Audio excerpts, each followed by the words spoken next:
think about it for a dude who actually is going through his first coming off injury, first complete season off injury. That's a scary part about where it's going to be. I want to get, Jay, to my observation of the weekend, which was this. In the moment of truth, to get to the Super Bowl, right, who was it that rallied the troops for the Los Angeles Rams? In the moment of truth, who rallied the troops? Their defense? Aaron Donald, the best player of this era, right? Like the best player at his position probably of all time. He'd be in my starting front. At all time, I take Aaron Donald, the best I've ever seen at the position. You know, I know Warren sat Mean Joe Green when I was like, Aaron Donald is my guy, okay? In the moment. Over Mean Joe Green? Oh, well, I was a little kid. I didn't really know what I was looking at, but I remember Mean Joe Green was the dude, right? And everyone liked the Steelers, right? But I'm saying Aaron Donald, this dude, wasn't enough that he played that way, and it's his pressure that forced the interception. It's that he was also the guy that stood up. Not like him usually. You don't usually see him like that. And do it in the moment of truth. Mm-hmm. I said before these playoffs started, that's the most important non-quarterback in these playoffs, and I think it's turning out that way. The end of the greatest quarterback career in the history of the NFL after Jay has this from Straight Talk Wireless. Cutting the price of your wireless bill feels good, doesn't it? Really good. Actually, it feels great. You should try it. So cut your bill by switching to Straight Talk Wireless. Now offering our $45 Silver Unlimited plan with 5 gigabytes of hotspot and nationwide 5G on America's largest, most dependable networks. The $45 Silver Unlimited plan from Straight Talk. Straight Talk Wireless. No contract, no compromise. A month equals 30 days. See terms and conditions at straighttalk.com. 5G capable device required. Actual availability, coverage, and speed may vary. The news is enormous. Tom Brady is retiring. When it happens, it's just wow. And then after processing it is, man, gonna miss that guy. This is Keyshawn, J. Will, and Max. Got a party of 10 coming in. We need to flip those 2 tables. Leah's restaurant is fully booked night after night. Section 3 is still behind. She no longer has reservations about finally finding a hostess. Why doesn't 23 have menus? Oh, because they're in my hand. Indeed can help her hire great people fast. I need Indeed. Indeed you do. Instant Match instantly connects you with quality candidates whose resumes on Indeed match your sponsored job description. Visit Indeed.com/credit and get $75 towards your first sponsored job. Terms and conditions apply. Are you sick of your dead-end job? Do you crave a career with a better work-life balance, better lifestyle, or maybe you'd like to work from home? It's a new year. Time for a new career in IT. At My Computer Career, you could start your career in months, not years. Attend classes day or night, live online. And we've rolled back tuition to help meet the demand for IT workers. Go to mycomputercareer.edu and take the free career evaluation today. It's not rocket science. It's mycomputercareer.edu. ESPN Northwest Florida. Auburn basketball returns to the Auburn Sports Network. Hots a three. Makes the three. 18-footer. Good. Cambridge to the hole. Dumped it. Tuesday, the Tigers welcome Alabama to the jungle. Listen to this roar. Kessler dumps it. KT bring it. Coverage begins at 7:30 Central on your home for the Auburn Sports Network. ESPN Northwest Florida. Los Rancheros has been doing it right for 20 years. Los Rancheros brings a top-shelf dining experience to you with the opening of their beautiful new building.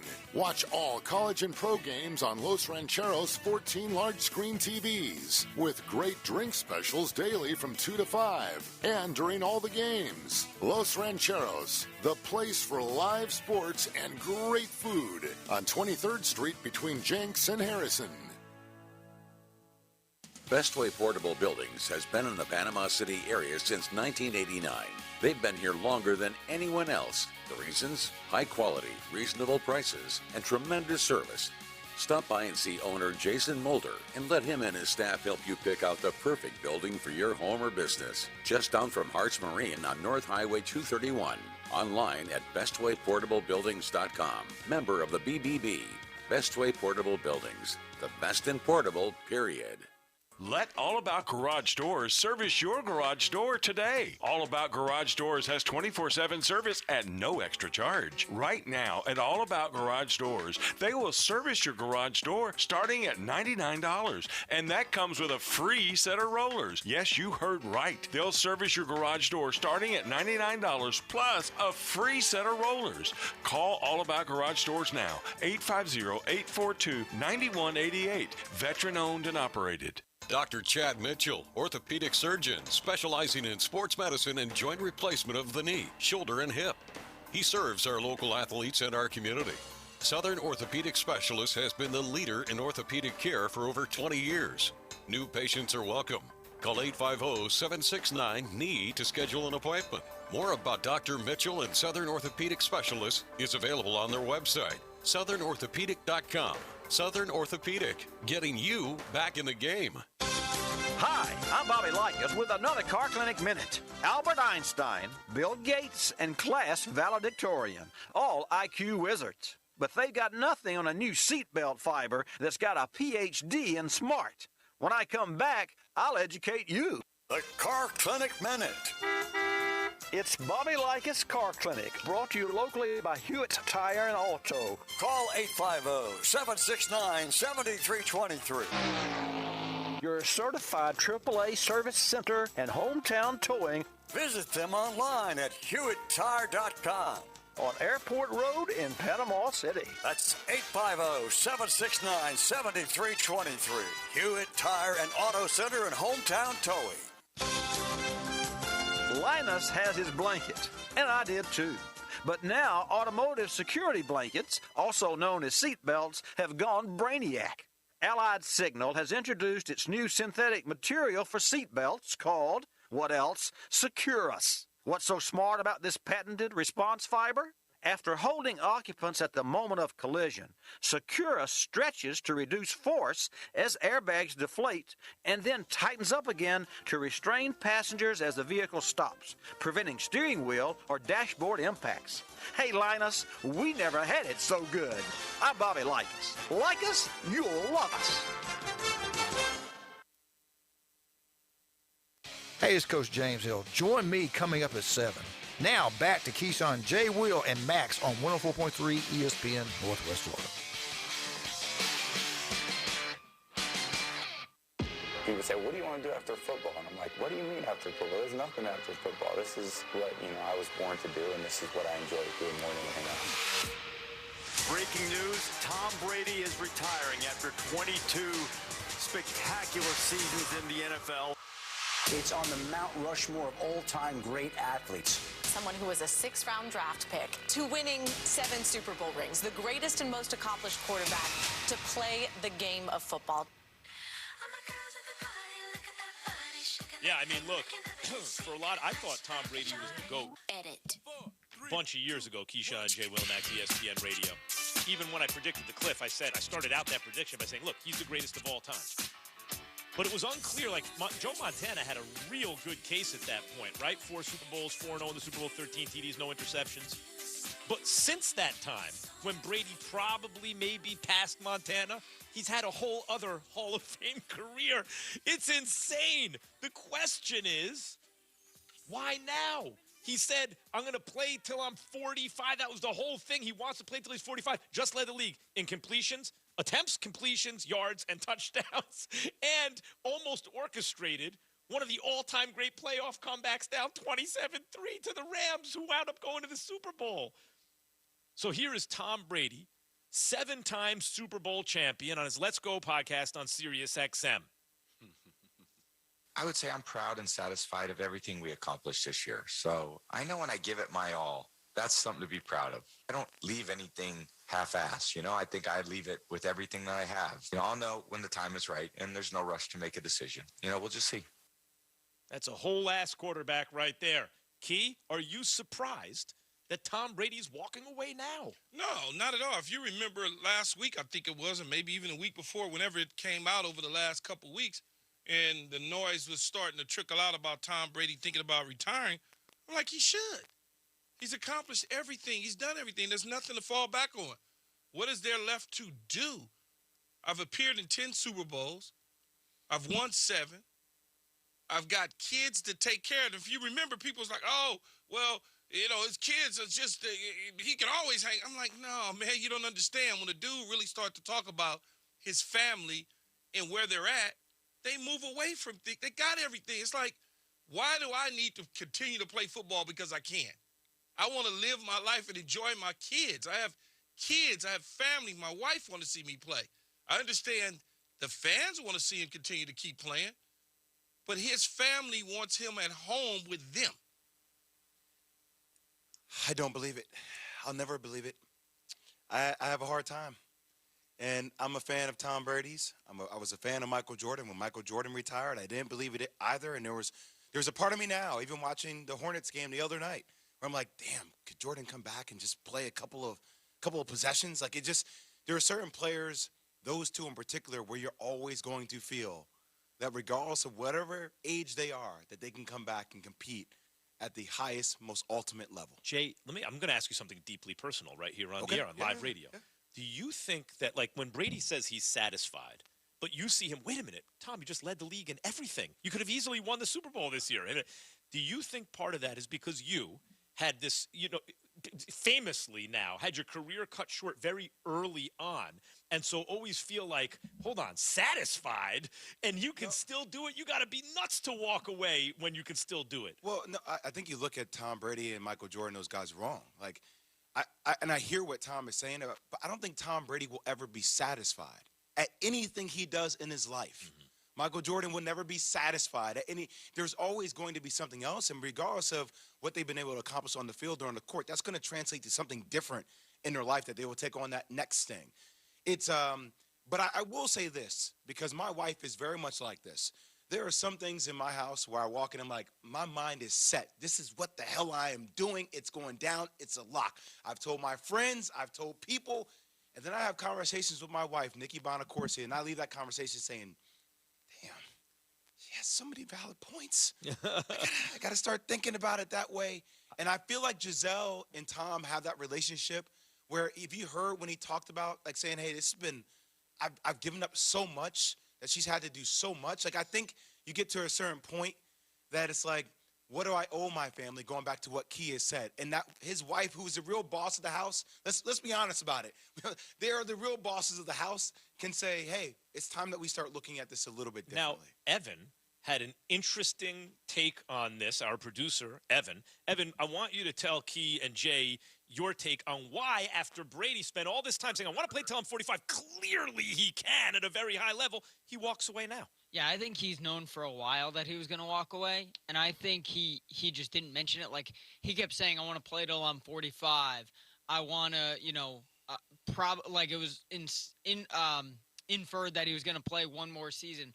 We didn't really hear anything until, like, leading into that final game that, hey, this could be it for Brady. We heard from Rob Ninkovich, and then we heard Jeff Darlington and Adam Schefter report that this could be Brady's final game. And I think he's known for a while, but I just didn't think he wanted the attention. I think he made people believe he was going to play another season, even though deep down he knew when he went to Tampa, maybe 2 years max here. He won a Super Bowl in year one. There's nothing else for him to gain. He didn't want people knowing next year was his final year, and so he played this year as if it was his final year, and I think he's probably known for weeks, maybe months, that this was his final season. That's key. That's interesting. Evan, we all, when we retire, we all know what we want to do the year before or 2 years before we do it. I mean, I don't care if you played 22 years like Brady or you played 11 like me. When I got into my 10th year, I knew, I was like, I'm got one, maybe two, and I'm done. I don't want to keep doing this. And you just don't tell people because it's none of their damn business. It's up to you to make the decision on what you think. Even though a person says, well, I want to play till I'm 75 years old, and I'm going to play as long as I can, in the back of your mind, when you want to walk out that door. Everybody, Michael Jordan, you name it, they all know. Jay, I think Evan's point, though, is like, see how Rodgers is drawing all this attention to himself, right? Brady got out of the victory tour, the victory lap. He set everyone up to think that there was going to be another season, so he wasn't feted all around the league, and now he slides out without the attention. Get a chance to actually enjoy it like a true competitor instead of all the energy being about you all the time. The Super Bowl is set, and it's a battle of number one picks. That's next. Keyshawn, J. Will, and Max, ESPN Radio and ESPN2. Welcome to Allstate, where you can save just by being you. DriveWise in the Allstate mobile app gives you personalized driving feedback, and by adding it to your policy, you can save for driving safe just by being yourself. Allstate. Here, better protection costs a whole lot less. You're in good hands with Allstate. Click, call, or visit allstate.com to save today. Not available in every state. Savings based on DriveWise and other safe driving discounts. Savings vary. Subject to terms and conditions. Allstate Fire and Casualty Insurance Company and affiliates, Northbrook, Illinois. It's Tango Day, everybody. Follow after me. And step. And back. And slide. And dip. That's tango. Why is Ice-T leading our tango class? It's probably the heart-shaped Honey Nut Cheerios. He found out they can help lower cholesterol. Now he's having fun taking care of his heart in all sorts of new ways. Let's see those hips move, people. Hurry and get your heart-shaped Cheerios. They're only here for a limited time. It's not easy being the one everyone counts on to keep the facility running, no matter the weather or supply chain hiccup. But we get you, Raymond in Buffalo, and Maria in Miami, Jules in Minneapolis, and Stan in Central Indiana, taking control of everything that's under your control. At Grainger, we're here for you with experienced branch staff at over 250 locations, so you get the product you're looking for. Call clickgrainger.com or just stop by. Grainger, for the ones who get it done. 104.3 ESPN Northwest Florida. The afternoon underdogs. When the sun sets on the Emerald Coast, the freaks come out and play. David Hayes. You're not really listening to me, are you? Old school. I could say anything right now. And Boston Tim. You're a complete tool. The afternoon underdogs. It's not even challenging anymore. Weekdays 4 to 6. ESPN Northwest Florida. Good Monday morning. A chilly start to a mild day. It'll be in the mid-60s, mostly sunny, and light southwest winds. Mostly clear overnight, around 45. It'll be breezy with an east-southeast wind up to 25 miles per hour Tuesday. Mostly sunny in the mid-60s. Chance of showers on Wednesday. Highs near 70. This weather forecast has been brought to you by All About Garage Doors, your garage door repair specialist. For 104.3 ESPN Northwest Florida, I'm meteorologist Tim Root. Hi, I'm Tracy, your diamond girl at Tracy's Fine Jewelry. Shopping for the perfect diamond can be difficult, but that's why I've trained my staff to be helpful and to offer you a stress-free diamond experience. Pick your sparkle and use our easy layaway plan. Every woman deserves an exquisite diamond from your diamond girl at Tracy's Fine Jewelry. We don't work on commissions. We work for smiles and I-dos. So if you're tired of high-pressure salespeople, stop by and see us today at Tracy's Fine Jewelry. Ben and Deb Collins, owners of Bay Guns and Gear, have been in business since 2010, offering new firearms and accessories with a huge selection available for your hunting needs and personal defense. Turn to Bay Guns and Gear. They have the weapon for you. Discount pricing. And if you can't find what you're looking for, they'll special order it for you. Bay Guns and Gear, across from Grease Pro at 3115 Highway 77. Visit their website, baygunsandgear.com. Have you been to Gin Gin Super King Buffet? It's not your average Gin Gin. Well, here's what you're missing. Gin Gin Super King Buffet has competitive pricing, a great selection, extensive buffet options perfect for family dining. Menu options also include top quality seafood, hibachi and sushi bar, or select their mouth-watering crab legs by order. Bring the family out to Gin Gin Super King Buffet, located next to Wonderworks at 9802 Front Beach Road on Panama City Beach. What are you so happy about? I'm on the pill. Aren't you two a bit old to worry about having more kids? Not her. Me. You lost me there, buddy. Steelman pills. Things weren't always looking up, if you catch my drift. So, my doctor prescribed me a little something. Like Viagra? Yeah, but that's expensive, and it wasn't covered by my insurance. Steelman pills cost me less than $3 a pill, and virtually the same effect. I just called and got over 40 pills for only $99. I have this friend who might be looking and... Well, if your friend Want some help? The consultation is free over the phone. No clinic. Steelman Pill sends it in the mail in a confidential package. I'm on it. I mean, my friend will be on it. Steelman Pills. Going the extra mile to help men with erectile dysfunction. 800-764-9168. 800-764-9168. 800-764-9168. That's 800-764-9168. Bill Bird Kia would like to say thank you and offer up to $750 cash back on the purchase of a new 2022 Kia Sportage. Bill Bird Kia is the original home of the 20-year, 200,000-mile warranty. Stop by 2435 East 15th Street, Panama City, or anytime at BillBirdKia.com. Take your holiday adventure in a new Kia from Bill Bird Kia. Cashback offer from Kia America Inc. on the purchase of the new 2022 Kia Sportage. See dealer for complete details. The 20-year, 200,000-mile warranty is a Bill Bird Kia warranty. Must take delivery from dealer stock through 1/3/22. The official radio station of Super Bowl 56. Come on. WGSX and Megan 104.3. Let's go. It's time for the Coach James Hale Show. Turn it on and rip the knob off. 104.3 ESPN Panama City. Get past the people, get past the hitman. And hit me, and welcome back to 104.3 ESPN Northwest Florida. And our special guest today, Dr. Chad Mitchell's a little bit under the weather. He won't be with us this morning.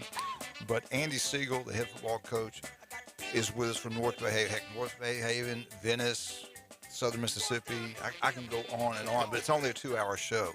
Coach, how you doing this morning? Doing good, Coach. Fired up to be here with you. You look good. You sound good. And how's my boy Bear doing? Long weekend this weekend, but usually he's doing really well. Bear Bryant Siegel. I loved the kid when I met him. I love him more every day. My hero was Bear Bryant, and now you name your son after Bear Bryant, so I know how you feel about Coach Bryant. And he is evidently, now, has he wrestled a bear yet, or just other people?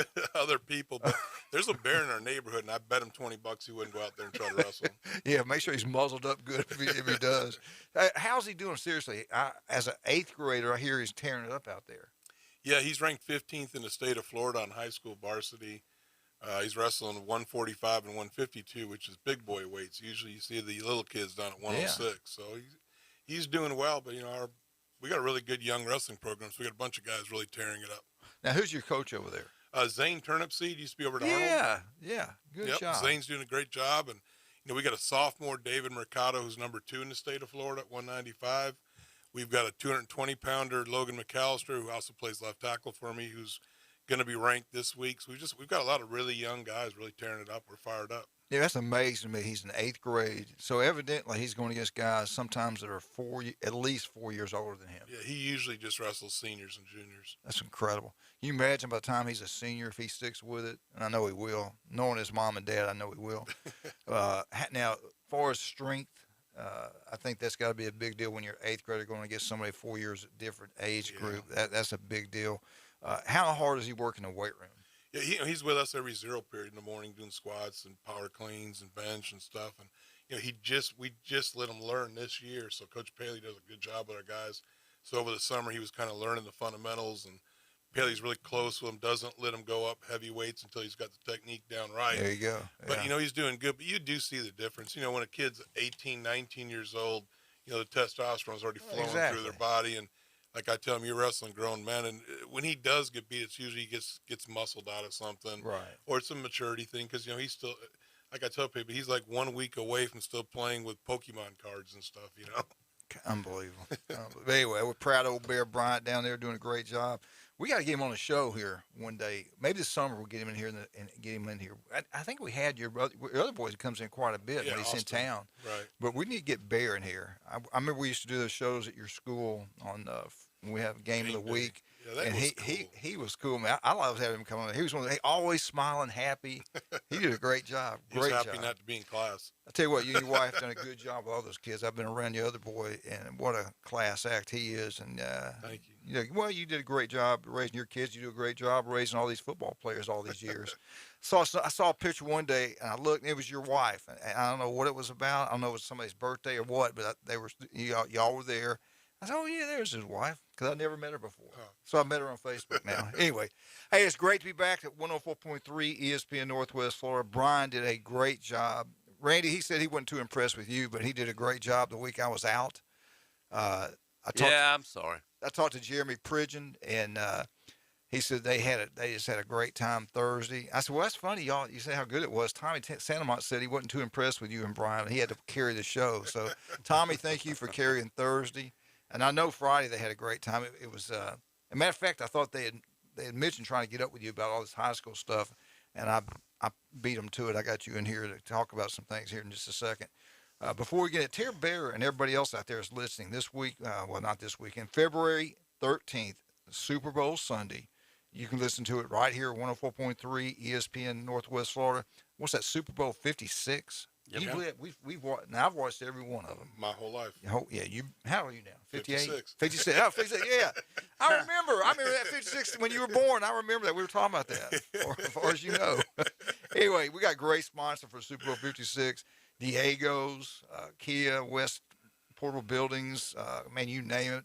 Mid-South Lumber, Mr. Transmission, The Factory, Burrito Factory, Bill Kia. Anyway, I just got hit with all these sponsors. I didn't know we had all these guys. Thank you guys so much for sponsoring. Appreciate that. Also, we got college basketball. There's a huge game going on 104.3 ESPN Northwest Florida Tuesday night, Alabama, Auburn. Got a lot more about both those teams, SEC versus Big 12, and SEC dominates. It should have been 7-3. It wound up being 6-4. We'll talk about more of that in a little bit, but LSU kind of let me down there. We also got Baylor and Kansas. I think that game starts at 2:30 Saturday. Auburn, Georgia this weekend. That game starts at 11:30. We got a lot of stuff going on right here, 104.3 ESPN Northwest Florida. All right.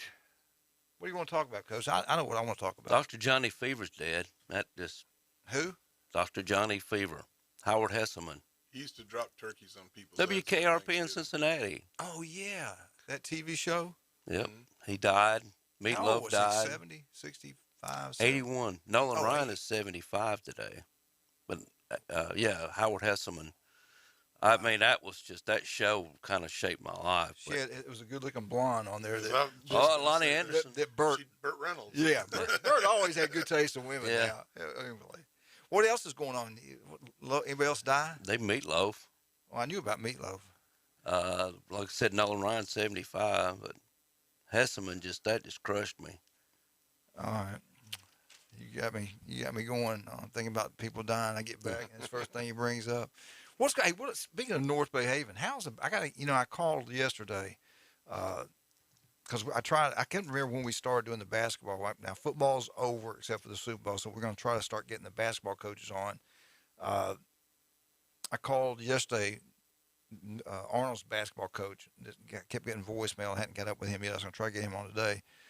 How's your basketball coach doing? They doing well? We're doing really, really, really well. We right now it's the winningest season in school history. Wow. They just barely lost to Bay. They've beaten everybody else in the area. Bozeman's, I guess, having their best basketball season ever, and we whipped them pretty good in the tournament over at Mosley. Our basketball season is really having a great, great, great season. Chris Bibbs, our guard, is number 2 or 3 in the state in scoring right now. So, they're having an amazing That's season. awesome. And are they 4A also? Or is they They're 4A, same as Arnold. I'm sorry, same as Bay, Rutherford. Bay, Rutherford, who am I forgetting? Bay, Rutherford, us, Walton, South Walton, all those guys. So that's a pretty tough basketball league right there. I know Bay's doing pretty well also from what I've heard. So anyway, we're getting to try getting high school basketball this week, some next week, talk a little bit about that. What's going on here locally. But your school, man, it's starting to pick up. How old is that school now? I can't remember. It's got, 11 years? It's been 11 years. Good Lord. And, hey, I was there. I know. That first football season, and Jared, my son, was the head coach. And I try to tell him, he was, all these guys, Baker, Coach Baker, I like him. He's a good guy. And then all of them being nice to him to schedule all these teams. I'm like, you might want to reconsider that. But he didn't listen. And he wished now he'd listened. But you guys have done it. What that school came to, we would dress out in the bathrooms or their cars. They had nothing. And just to watch what's come to now is really incredible what's happened over there. Academics have been unbelievable. And I got to give you a lot of credit. Well, you got that football team playing too. And I still don't get it that we get hit up by this military deal, these Air Force bases where your district ranks. We were second to last at all these military bases, our county. And I was like, wow, I didn't even realize that. And, sometimes they'll pull away from certain areas if they do academics where they're people that work on those military bases, kids, they want to have good education. And your school just knocks it out of the ballpark academically. Mosley does a great job also. That's right. But what I hate about it is that you guys are kind of where everybody thinks you guys recruit, which you don't. Your hands are kind of tied. That's one thing I wish they would get away from. If people want to go to that school, or at least if they start there in middle school and elementary school, that they can at least get into your high school. Yeah, are y'all still doing the lottery? Still lottery. So even though you start off in kindergarten at Bay Haven or North Bay Haven, by the time you get to 8th grade, you still got to apply for the lottery, get to high school. And now they get a little bit of a priority over people that didn't go to Bay Haven. And then, military gets a priority too. Good. So that's why, it's a great opportunity, great academic school, and just different things we got going there, from robotics to drones to world-class choir, band. I mean, it's amazing. Well, talk about the facilities. Have they gotten a lot better since you've been there? Yeah, our softball facility is good or better than anybody else's in the area. It's great, and our softball team probably is as good or better than anybody in the area. Wow. Coach Renspees is working hard to get the baseball field upgraded. We've got a brand new field going out there. We're working on trying to find a way to get lights. Our football field is still a work in progress, but it's grass-wise, the officials tell me it's the best grass in the area. We don't have any lights or any other stuff, but we're working on that. The tennis courts are really, really, really nice. The gym just got a new floor put down on it, so we're proud of that. Our volleyball team's really doing well. We've got lacrosse, which we're the only one in the area that has that. I don't even know what it is, something with a stick and you throw it around and that kind of stuff. We have a clay shooting team, so we just got a lot of cool things going on there. A clay shooting team. They don't let me do that. Yeah, I like to come watch that. I take Glenn Manley over there for that one. Anyway, all right. How much time I got? It was time for a break. Let's talk about some of our great people. Coach Siegel's with us this morning. He's gracious enough to come and get up early and spend some – well, you get up early every day to go to school, but he came in here to spend some time with us. I appreciate that. Dr. Chad Mitchell is under the weather today. Hopefully we'll have him back in here next Monday. But we want to talk about J. Michael's Restaurant. I've been out of town. First thing I got back, went over to J. Michael's Restaurant. Has some great food there. Oh, they got some great oysters, Southern style. Everything. I'm telling you, everything. Wednesday, world famous spaghetti. J. Michael's Restaurant on Thomas Drive. Go try it out. Stevenson Air Conditioning. You talking about? You think it's cold here? We were up there in the mountains and all that snow and everything. It was unbelievable cold. And I wish we'd had Stevenson Air Conditioning up there, because where we were at, it seemed like everybody walked in, you're freezing to death. It doesn't happen. If you're dealing with Stevenson Air Conditioning, you're worried about it, it's running all day long, call Jason, make an appointment. They'll come out, they'll solve your issues. It will run, it will warm. If you got an old one, get rid of it, buy a new one. Stevenson Air Conditioning, #1. What about Buffalo Rock? What a great job they do for this county. It's like a tradition, man. They're great people over there. Great people. If you need some help in any way, they're there for you. Make sure you help them out. Super Bowl coming up. Make sure you have a big Super Bowl party. Think about Buffalo Rock. We'll be right back. 104.3 ESPN Northwest Florida.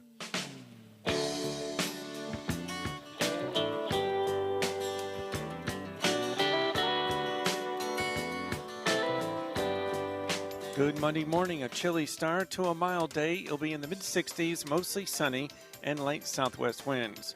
Mostly clear overnight around 45. It'll be breezy with an east-southeast wind up to 25 miles per hour Tuesday. Mostly sunny in the mid-60s. Chance of showers on Wednesday. Highs near 70. This weather forecast has been brought to you by Mid-South Lumber, best little lumber yard in Panama City and Youngstown. For 104.3 ESPN Northwest Florida, I'm meteorologist Tim Root. 104.3 ESPN Northwest Florida is your exclusive radio home for Super Bowl 56. Kansas City, 3 seconds to go.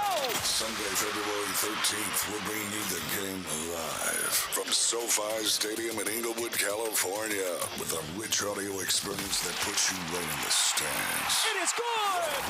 We're going overtime. Go home for Super Bowl 56. ESPN Northwest Florida. Golf Plus is your premier golf shop on the Gulf Coast. Not a big box or a chain store, but a local store with golf experts to serve you. An amazing array of demo and fitting products, plus a professional repair shop that can handle anything from a basic re-grip to a full set of re-shafts and everything in between. Golf Plus has locations in Dothan and Panama City Beach to serve you. Come see them today for all your golf needs. Located next to Firefly at the shops at Edgewater. Call 850-249-2726. Mid-South Lumber has new owners. Stop in and visit Ann and Dave. They're on site every day to make you a priority. They're not the typical big box store, and customer service is their #1 priority. Locally owned and operated for over 40 years. Transform your home with James Hardy Siding. Durability, fire resistant, sustainability. James Hardy Color Plus is virtually maintenance-free and comes with a 30-year warranty. Mid-South Lumber, the biggest little lumber yard in Panama City. And here we go. The #1 SEC call-in show is now twice as big. The Paul Feinbaum Show. Weekday evenings 6 to 10. Now back to the Coach James Hale Show on 104.3 ESPN Northwest Florida. Hi, and welcome back to 104.3 ESPN Northwest Florida. Coach Andy Siegel's with us this morning. Coach, a lot of stuff going on, changing. I didn't like the way the playoffs are determined now, how you get in for high school football. I'm old school. I like the district play. Now, tell us what's going on. I know Brian hit a little bit on Thursday, but I want you're on the committee, correct? Right. So tell us what's going on, what's going to happen here in Bay County, how's it going to affect the football teams here in Bay County. Tell everybody what's going on. Well, I'm going to do it from a football perspective because it's easier to explain that way. Over the last 10 years, 87% of the state championships have been won by urban areas. Your Miami, your Tampa, your Jacksonville, your Orlando, Fort Lauderdale, so forth and so on. So what they're saying is to equal it out and give some kind of a chance for everybody, they're going to separate it out. You'll have urban schools and suburban schools, which is kind of how we've been doing it in 1A, where you had rural, and then 2A is actually not rural. So what they're doing is they're going to do it for the whole state. So, for instance, at 4A, you'll have a 4A urban, which will be your Miami, Tampa, Orlando, Fort Lauderdale, Jacksonville schools. And then you'll have 4A suburban, which would be us, Bay, Rutherford, Bozeman, West Florida, Pensacola, and maybe South Walton, I think, where the schools would be in a district. And then you have a district. So it's based by geography and by population still in your school. So it's a good deal. Now they're also looking at a second part, because there's a second part of the proposal is now on the enrollment part. So now you've got your geographic part, then you got an enrollment part where they're talking about either one, they're just going to count the actual athletes in your school, or two, they're going to count all the students that can potentially go play for you. For instance, at our school at North Bay Haven, it's the kids that are on our campus, or at Bozeman, Rutherford, so forth and so on. But a school like Madison County, what they're talking about is because they've got VOTEC and alternative school on their campus, those kids are potential students that could play for them, so they would count as their enrollment, which would knock them from 1A to wherever. You know, so that's one of the proposals going around. I don't think that one's going to pass because you're really attacking the private schools more than anything on that one. They're not going to like that. But this urban suburban works, and then when you do it the regular enrollment, it works out. It's really pretty even if you take. So we'd have two state champs in 4A, 5A, all the way through, right? All the way through. Okay, all right, I could live with that. What about where would Polk County be? What would they be? So that's actually suburban. All right, explain that one to me. Because it's not a major metropolitan area. Because it's spread out. It's spread out. Okay. Because Lake Wales and so forth right. and so on. Even though Lakeland it's not high enough population, nor is Pensacola. Yeah. So it's a pretty cool deal when you go look at it. There'll be a lot of state champs coming out of Polk County. Yeah, there will. I'm telling you it right now. That's especially out of school where. And they were complaining about that, or people complaining that Lakeland would be in there. Yeah, they were. Yeah. It was I call it the dreadnought rule now. Now, Bill, he's not coaching anymore, is he? He's still involved. Is he coaching? I think he's still coaching. Good Lord. I think he was the head coach there in 1975. Yeah. Unbelievable.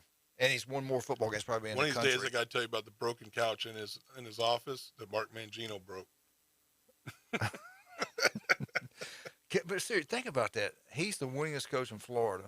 He's got to be. He's probably one of the winningest coaches in history of high school football. Yeah. I mean, it's what, 70. All right, he's in 75. So that's 25 years and 22. And you know he averages at the worst 8 wins this season. He might get fired if they go 8-2. That's crazy. I like this playoff deal. Now, Madison County, they do have an advantage, and that's true. People, especially 1A schools, complain about the deal there. Right. They do. They got the draw from all those kids, yet their enrollment on campus is right there what they take, which is small, but they get all these other. That's kind of. What do you think about that? Well, I kind of like the part where they say just count the true athletes, because then you just put me smack dab in the middle of whatever below 1A is. Yeah. You know, I'm like, hey, let's go. How would they determine that? Just look at your spreadsheet of everybody that's playing sports? Now when they do eligibility, it's on home campus. So you go look on your home campus. If the persons are listed as an athlete on home campus, that's the only way they can be eligible. There you go. You don't think that one will pass? No. Okay. No. Okay. So what's going to be, we're going to go back to districts. Correct. And it's going to be like it used to be, your enrollment. Right. And parts of the state. How many playoff games we have to play to win a state championship going this way? I'm sure they want to keep as many as they can because the Florida High School Athletic Association makes money. Yeah, it'll still be the same. It'll be 15-0 state champs. So. Okay. When if this happens, when will it be? This coming up football season? No, it's because you've got to have a chance to grandfather everything in. So this next football season, everything's the same. Okay. So earliest would be a couple years? The next year after. All right. What's your gut feeling? You think it'll happen? I think it will. You know, down at the All-Star week, everybody was pretty excited about it. And it got a little heated at night, some people going back and forth and stuff like that. But who was against it? Who would be against it? The biggest, like Miami, that area? Really the private schools, because they felt like they were getting isolated and put in their own little deal. Because then when you started looking at it, because their enrollment, you have to count. You can't just count their actual enrollment. So they were counting 1.5 times each student. So each student counted as 1.5 students. And that, now all of a sudden, your St. Thomas Aquinas isn't 4A, they're 8A or something like that. Cardinal Gibbons is what I'm really talking about, because they're 4A. In reality, they should be 8A. All right. This is just me. If they don't want it, they're going to have a hard time getting it done, because they have so much power in that part of the state. The politicians' kids go to those private schools. And we don't have it that much so much in the Panhandle, but Central Florida, South Florida, it's hard to get anything done. That's when the big politicians' kids go to that school, they're going to be taken care of. It does make it tough. Yeah. Anyway, and how many years now have you been a head coach? Wow. I don't even know, Coach. I could do the math, but it's. What year? I can't remember. What year did you go to Venice? 1990. Let's see, Key West 94, 96. 96. Because I remember in the 90s they were terrible. Yeah. I mean, but we beat them 50, 60. I never get we beat them one time at their place so bad, and they had good-looking kids, but they weren't very physical. They weren't very strong. When I took over, they were 0-29 and scored 14 total points before I arrived. Yeah. And I was and I'm coming off a Key West team that just lost to Schaefer and those guys at Lake Wales in the semi, so I was not used to that. Yeah, and then you got them in a weight room. I think that was the biggest thing you did. Well, that was the first thing we did. We said, man, I came up here and saw what Robbie Pruitt was doing at Union County, and we just literally mimicked that, and then what Southridge was doing with their weights. We combined it together, and me and Nick sat down and said, weightlifting is now mandatory. I don't care what the state says, because it's not mandatory for you to play either. So we lifted all year round. They had 48 possible days in the summer to work out. They had to make all but 6. They could miss 6. If they missed more than 6, they had a dawn patrol at 4 in the morning till 5:30, a positive reinforcement not to miss anymore. And you didn't play in spring if you missed any dates in a weight room in the winter. And if your grade point was under 2.5, you wore a pink jersey in spring to let us know that you didn't really care about grades. So we really kind of dropped the hammer and brought their numbers up from, I think they had 30, 35 players under the previous staff. We had 120. We had a freshman team, a sophomore team, a JV team, a varsity team. We played all over the state. We really got after it. And when we were done, we were trying to schedule teams out of Texas or whoever. We didn't care. We were like, we'll play anyone, anywhere, anytime. Let's go. Who was the running back y'all had that went to Auburn? That was Trey Smith. Trey Smith, yeah. He was something special. Yeah, and Ardell Daniels was the other back in the same backfield. He went to Army and started as a freshman. Yeah. What do you think? This school of choice is kind of like college and high school football are a lot of ways alike now with the transfer deal. And I got to get it with you later about the college deal. But I hate it. We went, Fort Myers, when Sam was there, they won all the time. We beat them 3 years in a row. Then all of a sudden, this district changed the zoning. Yeah, they tweaked that change. Yeah, they changed and gave one little block to Fort Myers. But his wife was on the school board. Now, I'm not saying anything bad about them. I loved them. I love both of them. Great people. But they had a good setup, a nice setup there. Mm-hmm. And you got to have a nice setup to win 30 years in a row. Like Bill's got a nice setup at Lakeland. Right. I remember in Polk County, Lake Gibson, Kathleen, they'd have a good JV team or freshman to whatever it was, and all of a sudden those kids, it wasn't what he did. They just had a tradition. When I became a junior or senior, we all went over to Lakeland. That's right. Because they won, they got kids scholarships. But this where kids can jump ship and everything. It really doesn't even affect you because you can't get them anyway. No, they can want to jump ship all they want. We got lottery, so it doesn't help us one bit. Yeah. We just got to say, hey, if they came through the lottery, we got them, that's great. So we just take the approach, whoever walks into our weight room, day one, we're going to coach you as hard or harder than anybody in the state. We're going to get you as prepared as best we can. We're going to give you opportunity. And I tell them, if you'll work hard in the classroom, community, and on the field, I'll take care of the rest. I'll call colleges, tell them, I'm there 10, 11 o'clock at night. Yeah. Calling That's schools. what great thing about you. You got all these connections. You coach college level. You've been a head football coach for a long time, so you got connections with everybody. We started a recruiting flare down at Cape back in, good Lord, I think 1990, and kept it going. And I think you were involved in some of those things also. Yeah, we're at Lake Wales. Yeah. And matter of fact, as a college coach, I went to all of them. Yeah, matter of fact, we copied what Schaefer did there. I think he was doing it in 90, and we started doing it at Cape. And they still, I think they still got it going on in Lee County in Cape Coral. They do. Which that's one good thing we did. But so you're right. You do a great job getting the kids to the next level. You do a great job with them academically, developing them spiritually, mentally. You do a great job, always have, and I appreciate that.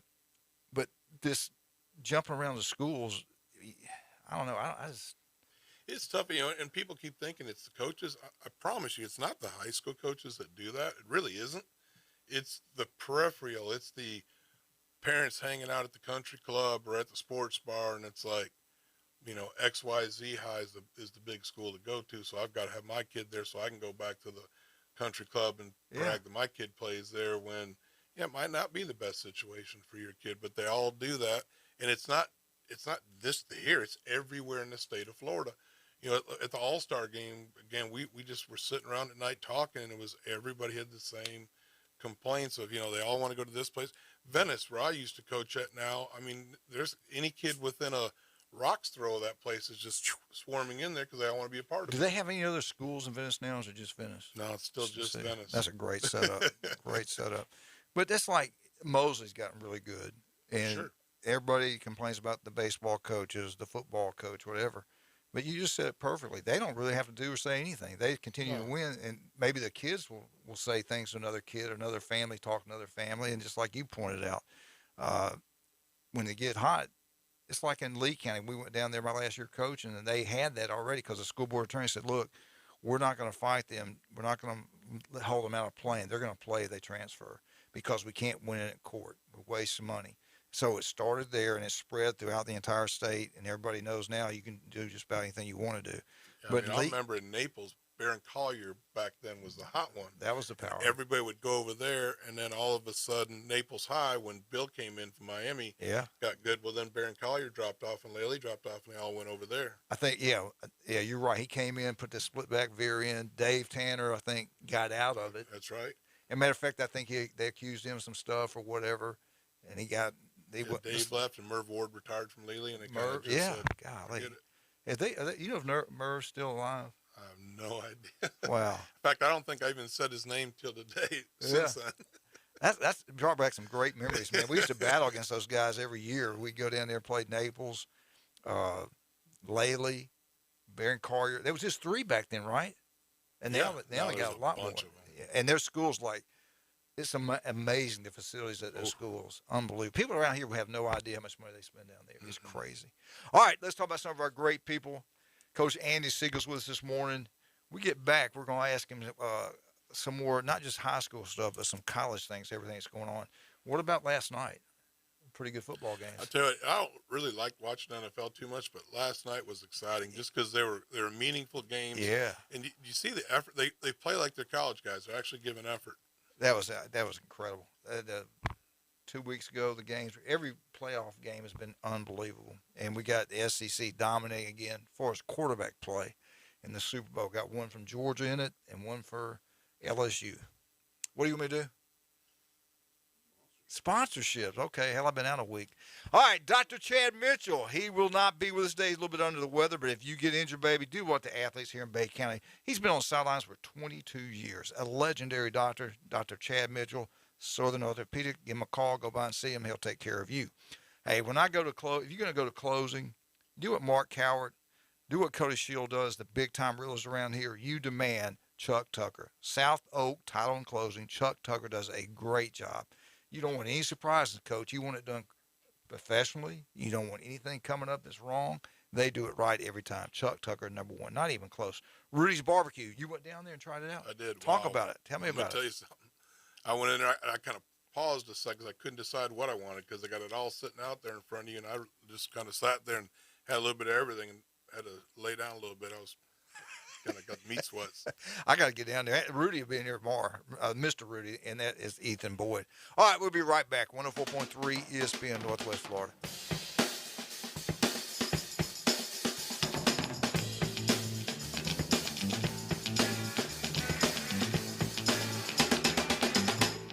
ESPN Northwest Florida. You know, somebody calls in and wants to know about their team, and I can't get mad because that's what we care about. This is a sports show, and I'm balancing it because I know people want escapes. They have to have them from what's up and down the dial, and I hope we can provide a little bit of everything here. But yeah, I mean, it's perfectly normal to want to talk about college football. The leader in sports radio is 104.3 ESPN Northwest Florida. At Slim Chickens, craft means something. Craft means bacon. And oh, so crispy. Craft means a good cayenne kick. And all-natural buttermilk marinated, made fresh, perfectly fried chicken. All served on toasted brioche buns. At Slim Chickens, craft means quality. And for a limited time, try our new Memphis-style barbecue chicken sandwich. Try Slim's Craft sandwiches today. Slim Chickens. Offered Tire and Service Center on Tyndall Parkway in Callaway is your authorized Goodyear and Michelin dealer. Did you know that brake fluid absorbs moisture over time? Moisture contamination can lower your fluid's boiling point, leading to overheating and poor braking performance. Offered Tire and Service Center. We recommend having your brake fluid flushed every 2 years. Offered Tire and Service Center on Tyndall Parkway in Callaway. Locally owned for the past 35 years and worth the drive from anywhere. 104.3 ESPN Northwest Florida are proud members of the Panama City Beach Chamber. We'd like to welcome the newest members to the Beach Chamber. Chartwell's K-12, Clicks to Clients, Deborah Eldridge, Business Consultant, Harris Bond Me PCB LLC, Remax Freedom, and Sola Coffee Bar. Congratulations from the area's only sports radio station, 104.3 ESPN Northwest Florida. Now back to the Coach James Hale Show. I'm not prepared. I really am not prepared at all. I hope you won't judge me on one email I sent 10 years ago. My apartment smells of rich mahogany. Live from the J. Michael Studio. Not after spicy or food 104.3 ESPN Northwest Florida. And welcome back to 104.3 ESPN Northwest Florida. Make sure you listen today at 8:45. We're giving away $1,000, our secret codes. 8:45. Listen every single day. Give yourself a chance to win $1,000. Andy, we might give you a chance to win $1,000. Now, if he's on the show, he can't win, can he? Oh, man, I'm sorry. I'd like to win that $1,000 myself. 8:45. Make sure you listen. All right, I'm going to ask you, all this stuff been talking about Harbaugh. It's finally starting to heat up. You've been hearing it now for about a month that he might go to the NFL.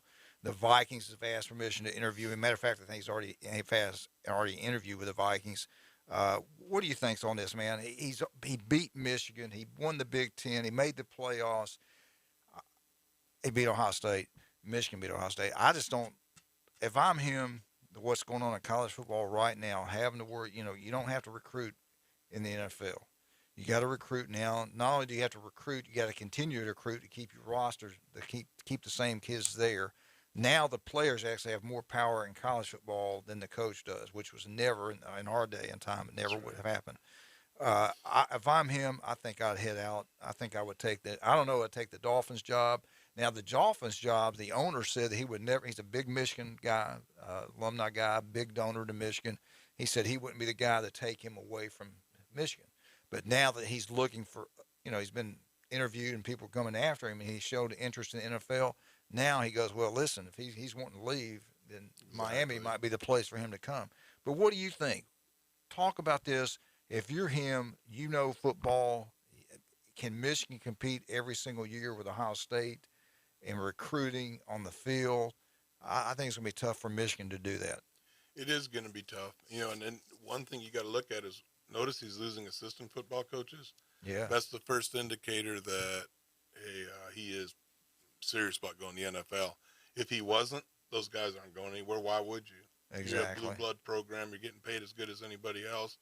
And he's, like, from everything I've heard, a good guy to work for. So if all that is true, now he's losing coaches. And then the big one was when his D coordinator just jumped right back to the NFL, to go coach for his brother. Your brother isn't going to do that to you. Was that Mike McDonald? I think yeah, that was defense his name. coordinator. You're right. He's now the new defense coordinator for the Ravens.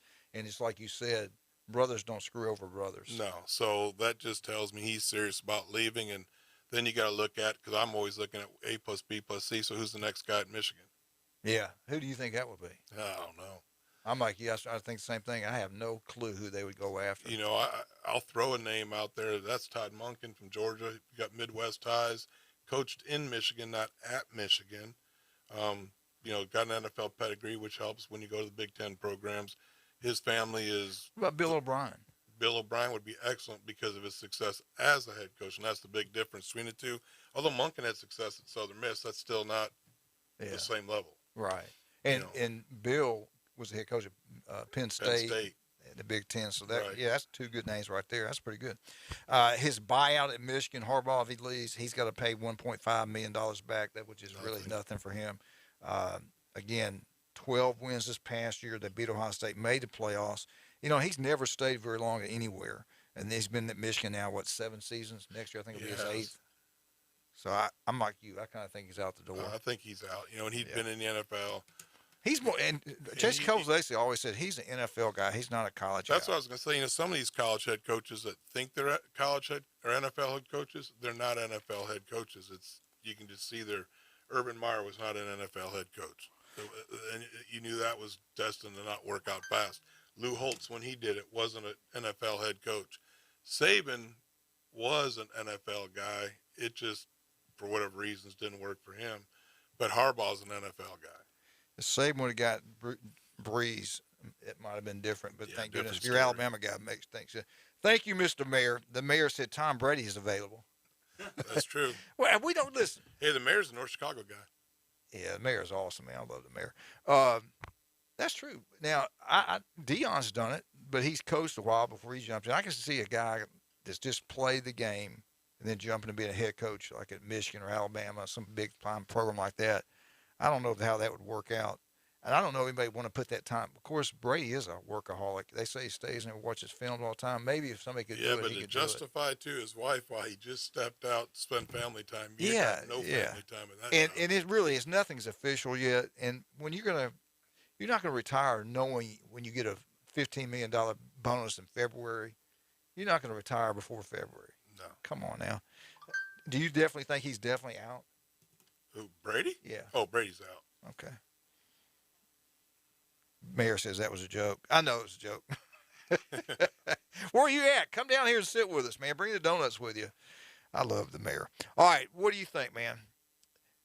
Will anybody do what you just saw in the 2010s? Alabama, the decade, they dominated college football like no one else. They won 104 games. 2010 through 19, they won 124 games. They lost 15. 89%, and that 89.2% record, the most ever in a decade in college football history. 4 national championships, 5 SEC championships, 10 top 10 finishes, 7 top 5 finishes, 9 straight 11-win season, the most dominant dynasty in college football history.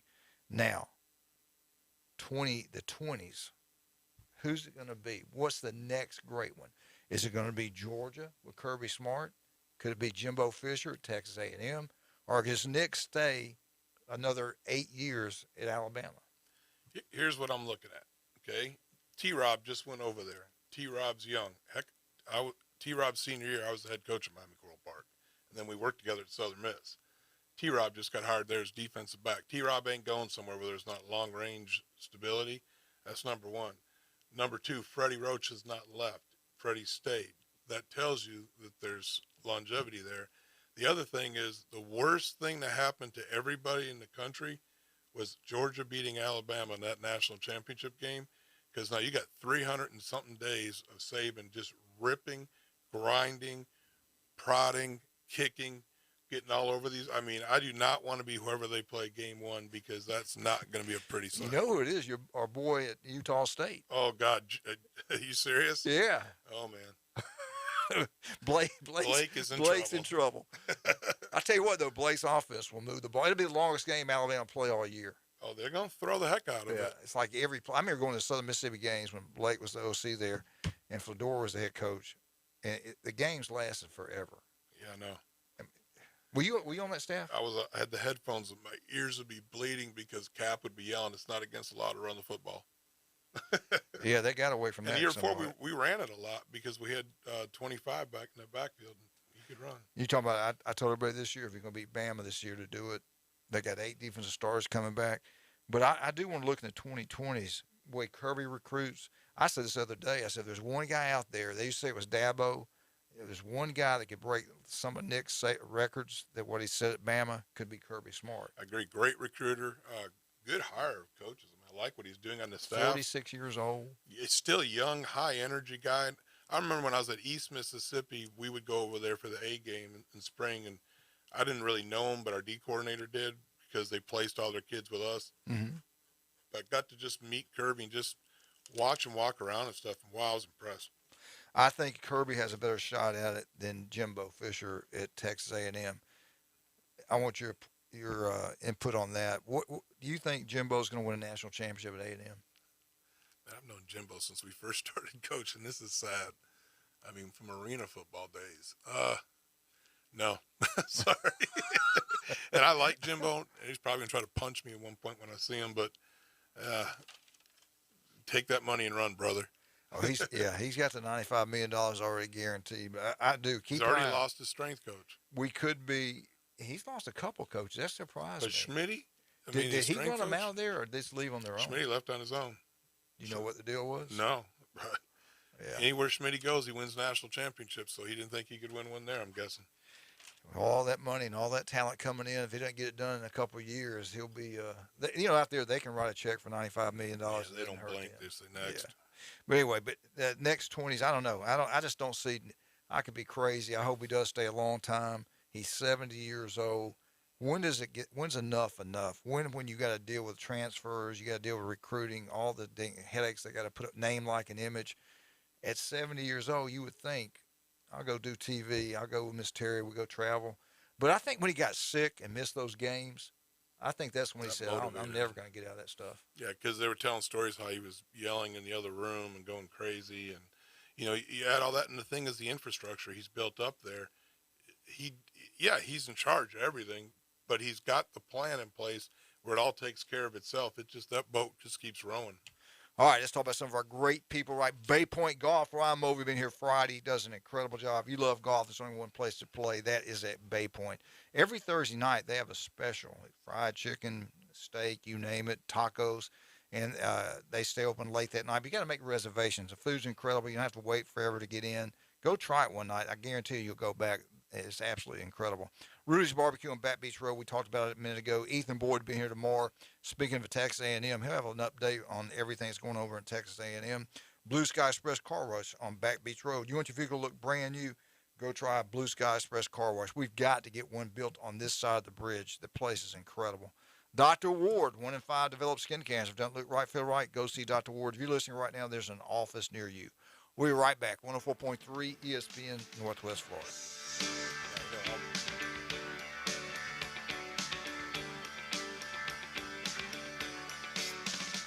ESPN Northwest Florida. Auburn basketball returns to the Auburn Sports Network. Hots a three.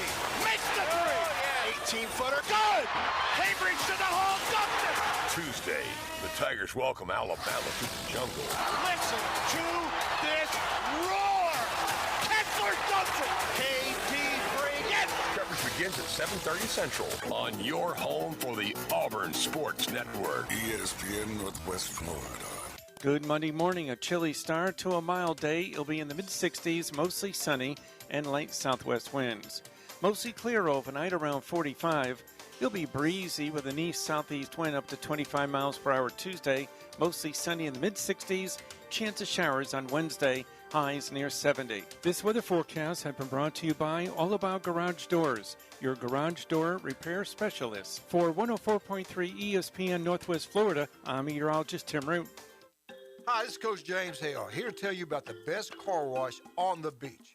Blue Sky Express Car Wash. Number one, they're locally owned. You know Matt and his employees will do a great job. Number two, Blue Sky Car Wash recycles their water. Number three, they have the latest technology available. It does an incredible job on your vehicle. Blue Sky Express Car Wash on Back Beach Road is right near Home Depot. Tell them Coach Hale sent you. Hi folks, it's Tracy with Tracy's Fine Jewelry. Did you know that we have a master jeweler right here in the store? That's right, he has over 30 years experience in the art of repairing jewelry. Most repairs are done within 2 business days, so don't send your jewelry off for 6 weeks. Bring it to us at Tracy's Fine Jewelry. We size rings and solder chains. We can reset your diamond into new settings and even custom design. You'll get your jewelry back quickly and looking as good as new. Tracy's Fine Jewelry, Bay County's trusted jeweler for over 45 years. I'd like to introduce. Now back to the Coach James Hale Show. Milk was a bad choice. If I could just have your attention. 60% of the time, it works every time. If anyone wants to switch jobs, let me know. Live from the J. Michael Studio. I have many leather-bound books. On 104.3 ESPN Northwest Florida.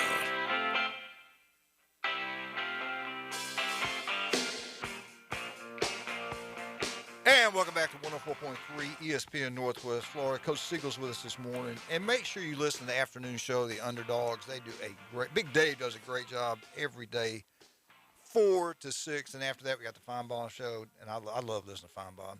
And, of course, you got our show in the mornings. Coach Siegel's with us this morning. And we got Andy Siegel. And we got Andy Burcham, 8:15 every Tuesday. The Auburn Update does a great job. Tell you, I really like him. Huge basketball game tomorrow at Auburn, Alabama, the Iron Bowl Part 2. Coach, let's talk about the SEC, the mighty SEC. And I know you probably got these all written down. I think you got them in your mind. You know this. This is the winningest football team, percentage-wise, in the history of the SEC. I was surprised at some of these. Let's start at number 14. Does anybody get, Coach Randy, do you know who number 14 is? Winning percentage, the worst winning percentage in the SEC. I bet you know that. That's easy. It's easy. Think about it. Miss Dooley. No. The winning, They're black and gold. They're black and gold. I don't even need to look at it. Winning percentage. We're going to go the worst to the best. The worst is Vandy. Well, yeah. Vandy. Duh. They win 4 in the history of SEC, and this is their schedule now, not just SEC games. They're at 48%, 48.6%. I was just thinking they'd be over 500, but then again, you think they play SEC games, exactly. 8 games. They're a baseball school. They've been good before in basketball too. Yeah. Now, Coach, I will say this: they're starting to put money into facilities. They never did that in the past. They didn't even have an athletic director, a true athletic director. They're starting to build the football facilities. They're talking about doing all these different things. The guy that came in from Notre Dame, right? You know, he wouldn't have left there. I wouldn't think to come there and they'll get you beat. You know, I think they made some promises, but you still think with them being in the East, and here comes Oklahoma and Texas. I don't know what they're going to do. They're going to have East West. They're going to have. They won't be 14th anymore. They'll be 16th. Yeah. There you go. All right, number 13th. I was surprised at this one. I thought they had a better winning percentage. I think Brian would know this one. And your boy, and I love him, Mississippi State. They've only won 49 That's what I was guessing. Yeah, 49.3. Mississippi State is the 13th winningest, almost last in the SEC. Number 12. Got to be the Gamecocks. Kentucky. That shocked me. Paul Bear Bryant was head coach there. They won the SEC championship. Then it took a long time before the next guy to win it. So, anyway, Kentucky, the basketball school, they're at 50.1%. And then you're right. Number 11, South Carolina, 50.9% winning in the SEC. What I guessed. Missouri is number 10, 54.4. And remember now, these other schools like Missouri, South Carolina, they hadn't been in it very long compared to these other schools. Number 9, I kind of thought they might be higher, but they did go through a long period of time not being very good. Ole Miss, 54.7. You remember Arkansas back in the 60s with power back in the 70s, Lou Holtz, really good. Arkansas, they're at number 8, 57.9. That sound right? 57. I thought it'd be a little bit higher. I thought it'd be higher too because Broyles. I remember they had a running back then named I M Hip. That's Oklahoma. It wasn't. Yep. Yeah. Oklahoma, but Arkansas has been good now. They've won national championships. I was at the '78 Orange Bowl when Arkansas played Oklahoma. Is that when the one where the Holtz suspended all those players and came back and beat them? Unbelievable. Number 7, Texas A&M, 60%, 60.5. Surprised me a little bit. Thought it'd be higher. Or lower? I thought it'd be a little bit higher. Because I mean, obviously, I know Coach Bryant won there, but so did Jackie Sherrill win there with the Wrecking Crew defenses. Yeah. Sherman won there with his good offenses. So I thought they've always been kind of, you know, 60, 70%. And Franchione went in there and got killed. What was it, like 80-0? Texas beat them one year. Yeah. Couldn't happen to a nicer guy. If you're an Alabama guy, you'll know what I'm talking about. Number 6, I thought they'd be I thought they'd be in the top 4. Number 6, the Auburn Tigers. Wow. 62.8%. Wow. Yeah, that shocked me. Suge Jordan was there 25 years. About every third Pat year, Dye. they're competing for national championships. Yeah, that one did surprise me. Number 5, University of Florida, Florida Gators, 63% winning. Well, you got to remember, Charlie Pell and them didn't win a whole lot of games. Yeah, well, before Spurrier got there, they didn't do much of all. I thought Auburn would be higher than Florida. I did too. That's why I'm kind of surprised. Steve Spurrier, if he would have stayed, how many more national championships, how many more SEC, how many more games would he have won? Dynasty. Amen. We got to call him. We got to get your headsets right there. All right, let's take this phone call, and then we'll get back into this. We're the top 5 now winningest team. Somebody, I can't get this thing open. Give me a second there, Randy. All right, here we go. Good morning. Good morning, Coach. How are you? We are doing great. I sure am glad you're back so we can hear all of these polls and meaningless statistics and everything else that you bring. Are you sure you're not an accountant? Yes, I am. Matter of fact, that's my second job. There's only really one stat that matters. What's that? The wins and losses. Well, really, if you're a champion, did Alabama win the national championship? No. The only thing that matters is the win. Yeah. Isn't that what they say? As long as we got the win, don't matter if it's 1 point. There you go. Or 50 points. How was your trip? It was good, man. It was cold. I was glad to get away for a while. We went up to the top of the mountain. There was snow everywhere. Wrestled a bear, and just had a great time. Did you miss me? Well, I know you missed me. That's what I said. I'm glad you're back because now we can hear all these stats and the statistics and polls where everybody's at and what they were doing. There you go. No, I'm just pulling on you, Lou. I didn't want to interrupt your Alabama segment because you probably can't wait to get to the top of the hour because you haven't done one in a while. I don't know. Hey, when you're off a week, it takes you a while to get back in the saddle, get back used to it. I'm struggling today. Did any of y'all watch the CBS halftime show yesterday? No, but I heard it was terrible. They were sitting there in front of the speakers trying to hold their interviews and talk about the first half of the game, and nobody could hear each other talk, and you couldn't understand a word they were saying. I heard that happen, but I did not see it at halftime. I forgot what we did. I think we left a restaurant to go home, and I heard it was bad. If I'd have been Boomer or one of them guys, I'd have got up and told that guy on that tractor, I said, hey, can you pull that down to the other end of the stadium? because it was terrible. Some producer had lost, losing their mind in that production truck, I'm sure. What were they doing? They had Playing about 10 music? minutes. Were they playing Yeah. music? Oh yeah, it was the halftime show, and they pulled the tractor, and they had one. It was probably a 4x8 woofer speaker stacked on top of each other, and it was right there. They were on the sideline, and it was probably parked at the numbers. Wow. And it was right behind them, wide open. Yeah. And you could not understand a word they said. But anyway, it was a couple of good games yesterday, and I just want to call and welcome you back. Well, I And I'll let appreciate you it. get back to you. All right, Get but back come by. to the Hey, come program. by and see us sometime. I'll do it. All right, Have a buddy. good Thanks one. for calling. Appreciate you. All right, let's finish up with the statistics here. These are the winningest SEC programs all time, percentage-wise. We're at number 4, the LSU Tigers, 65.3. Would have thought that would have been a little higher. I did too. I thought it'd be in the 70s. But you know what though? When you go on the history of this, and I start thinking about it, it's hard to win 65% of your games. Your But you're coach is thinking hard. LSU was dominant in the 50s with Cannon and all those guys. Then 60s they were down. 70s they were back up again. 80s Charlie Mack won pretty good for about 16 He did. years there. Last three coaches have won national championships. What about the new one? Do you think he'll win the national championship there? I still don't see him as a fit. I don't see it. Yeah, he's learned to dance. I saw I was something just there. gonna say he's got to stop that dancing stuff. Good Look God. here. All right, number 3, the Georgia Bulldogs. Vince Dooley, 25 years. Mark Rick won there. Kirby's knocking out of the ballpark. Georgia's a great job, 65.9. That's right. Number 2, and this shocks a lot of people, a lot of young people like Tennessee. Tennessee used to be a power, a national power. Tennessee, 67%. Yeah, I mean it's only been recently that they hadn't been good. Yeah.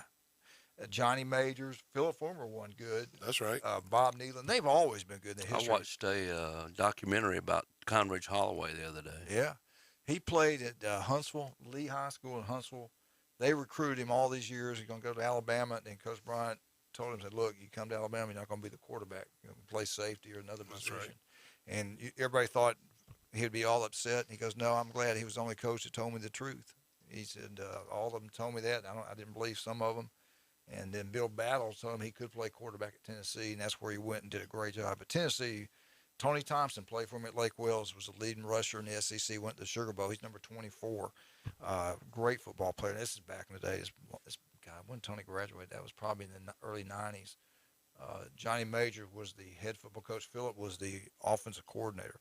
But the number one, this is an easy one. The number one winningest program in the history of SEC is Alabama, 73.1% winning. I thought it'd be higher than that. I did too, but if you think about it, Shula didn't win a whole lot of games, and a couple other names to be named nameless there. Dubose struggled some. Shula, Ears, Wentworth back in the 50s before Curry Brock won came. 10, and they tried to kill him. Yeah. Throw a brick through his house. Well, Coach just mentioned you got to fit in. And If that you're was not a fit, yeah. Like there was another guy with his Roll Tide statement that lasted a week, Yeah. and that was the worst fit. I mean, Leach said it best when he interviewed. He was trying to interview at Miami, and they interviewed him in New York, and they kept talking to him. Well, Mike's not going to talk about what you want to talk about. He's going to talk about whatever's popped in his head at that moment. And they wanted a more business, professional-looking guy. Can you imagine if they'd have hired him when they had their opportunity? Well, Come for a on now. long time there, and I'm It's not fit. I'm not a Bama guy, but he ain't one of Bears boys. And he could come in and win 10-11, but if he wasn't one of Bears boys, they're gonna run him off. Well, what happened with Bill was he was at Georgia Tech, and the old Bama guys, that was a big rivalry, and that ended badly. That's right. With the newspaper article. Yeah, the article in the paper, the guy that got hit in the chin, broke all of his teeth out for the Georgia Tech player. They call it was dirty play. Anyway, they had some problems with that, and Alabama didn't like Georgia Tech people. Georgia Tech people didn't like Alabama. And where did Curry come from? He played at Georgia Tech. So you're right. It just didn't fit. And can you prove somebody threw a brick through his window? That's probably just a rumor. No, I heard was the a rumor. fact. I know. I heard the rumor too, but then I've talked to people up there, and they said, no one heard about that. That's something coming out of their mouths. No, you would think there'd be a record if a window got knocked out. That's right. So I'm not sure that really actually ever happened. I think it's just like the story of somebody riding on a whale or a shark or something in Gainesville. Yes. Yeah, there you go. That was Randy. That was Randy. No, it wasn't me. All right, I don't like sharks. Let's talk about some of our great people. We got so many. Andy Siegel's with us this morning, the head football coach at North Bay Haven. Max Fit Sports Nutrition. You want to get bigger, stronger, faster. Go see Jason Kowaleski. You want to fight off this virus? Go see Jason Kowaleski. The guy knows what he's talking about. The zinc, the immune, that will definitely help you. No doubt about that. We take it every day and think, knock on wood, we've been pretty good. Also, if you love pizza, Paparazzi Gourmet Deli, 3 restaurants in one, the best pizza you'll get anywhere. The deli's incredible, and the bakery, the Glen Manley Napoleon, try it. You will absolutely love it, I'm telling you that. All right, we'll be right back talking a little about the Crimson Tide of Alabama, 104.3 ESPN Northwest Florida.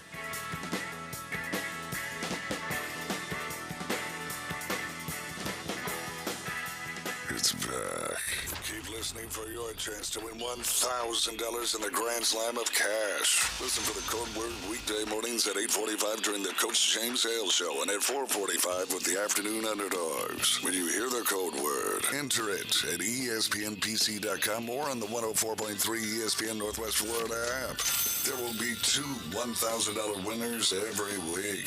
$1,000 in cash. Wow. In the Grand Slam of cash. We have some trick-or-treaters. Happy Halloween. Ah, not the IRS. Afraid of some scary folk showing up at your door? Not ghouls and goblins, tax collectors. If you owe more than $10,000 in back taxes and haven't filed in years, the IRS wants you to pay up. The IRS can freeze your bank accounts, but you don't have to face this monster alone. Call the Tax Doctor for a free case review of $500 value. The Tax Doctor has years of experience to help you negotiate your tax bill and reduce your stress. Not again. Are you supposed to be a superhero? No, I'm the Tax Doctor. Don't fear the IRS. Call now. 800-520-0735. 800-520-0735. 800-520-0735. That's 800-520-0735. This is where history is made. Powered by Pepsi. WGSX Lynn Haven, Panama City. 104.3 ESPN Northwest Florida. Have you been to Gin Gin Super King Buffet? It's not your average Gin Gin. Well, here's what you're missing. Gin Gin Super King Buffet has competitive pricing, a great selection, extensive buffet options perfect for family dining. Menu options also include top quality seafood, hibachi and sushi bar, or select their mouth-watering crab legs by order. Bring the family out to Gin Gin Super King Buffet, located next to Wonderworks at 9802 Front Beach Road on Panama City Beach. Put down your natural light. It's time for the Alabama Update. The Alabama Update, weekday mornings at 8. On the Coach James Hale Show at 104.3 ESPN Northwest Florida. Roll, Tide, roll. We're talking about Larry Fedora. I didn't know he was living on 30A out there. He was the head football coach of Southern Mississippi, North Carolina. So he was out at Baylor, and I thought he was still out there, but no, Miranda, he's been hanging out on the beach. They didn't see eye to eye, huh? No. I didn't think Baylor's offense was very good this year. Their defense was outstanding. They should have had Fedora. There you go. All right, Alabama update. Appreciate everything about Nick Saban, everything he's done for the University of Alabama. We're talking about the percentage of all-time SEC, but this is different now. When Saban's been in Alabama, they've been ranked number 1 more than anybody in history, all these different things. But all-time percentage of ranked teams in the history of the AP poll, it's not Alabama. No. I was shocked. I'm going to go with the answer right now without even looking at it. Notre Dame. You're close. The top 5. You were close, Coach. The top 5. And we'll start at number 5. Any idea who number 5 is without looking at the notes? Without looking at the notes, either going to be Ohio State, Notre Dame, USC. Man, you did a pretty doggone job right there. No, number 5 was Alabama, but they're all in here, what you're talking about, most of them anyway. Alabama was number 5. I thought they'd be the top 2 or 3. See, I thought they'd be top 2. Yeah, they were 70% of the time they were ranked in AP top in the history of AP poll. Number 4, you just mentioned, number 4 is Notre Dame, 70.7. Very close to Bama. Number 3, I think an easy conference, Oklahoma. Yeah. 73% of the time they win. I mean, you think about Barry Switzer, Bud Wilkinson. That's right. I mean, just on and on. Got Stoops. It's incredible at Oklahoma the way they win out there. Number 2, they've been down, but they ain't out. Michigan. That surprised me. Yeah. Wow. 73.9. You got to think back. I mean, you're talking about the history of the poll. Yeah, because you're talking 1800s and stuff. Yeah. They were the only team. Yeah. Michigan Wolverines. And number 1, the winningest, I mean, the team is incredible. AP poll history, the number 1 team, Ohio State Buckeyes. And Same reason. Yeah, but listen to it. Not in the low 70s. They're 79.1% of the time they're ranked. That's pretty good, man. They think about Woody Hayes, Earl Bruce, Tressel, Urban Meyer, and then Day, I think is this guy's name.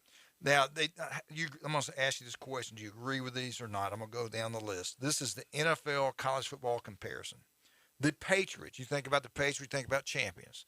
The team they compare the Patriots is Alabama.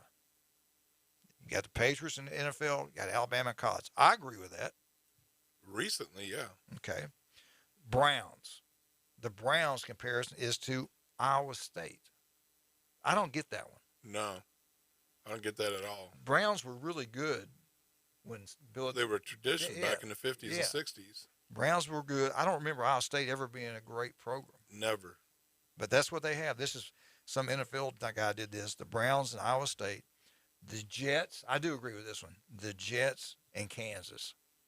Oh, yeah. For sure. Yeah, I agree with that. Although, see, the Jets once did win. Joe Namath. Kansas never has won. Yeah. Joe Willie. The Cowboys in Texas. Yeah, for sure. Explain it to me. Tradition, deep roots. You know, people live in the past at both places. That's good, man. That's really good. All right. I shouldn't say that. My daughter's working for them. All right, Jerry. Now, listen, I like this one. I kind of agree with this one. The Packers, Green Bay. Notre Dame. Oh, my God. No, close. The Packers, Ohio State. Yeah, same thing. Big time winners. Old school, big time winners. Yeah. Consistent. Coaches, everything. Yeah. All right, the next one. This one you're going to have to explain to me because I didn't get this one. The Chiefs, Clemson. Yeah. Wide open, exciting offenses.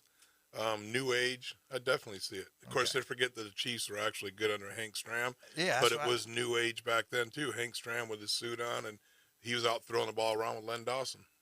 There you go. That's the reason I got you on the show. Great job. All right, this one. I guess this might need new blood.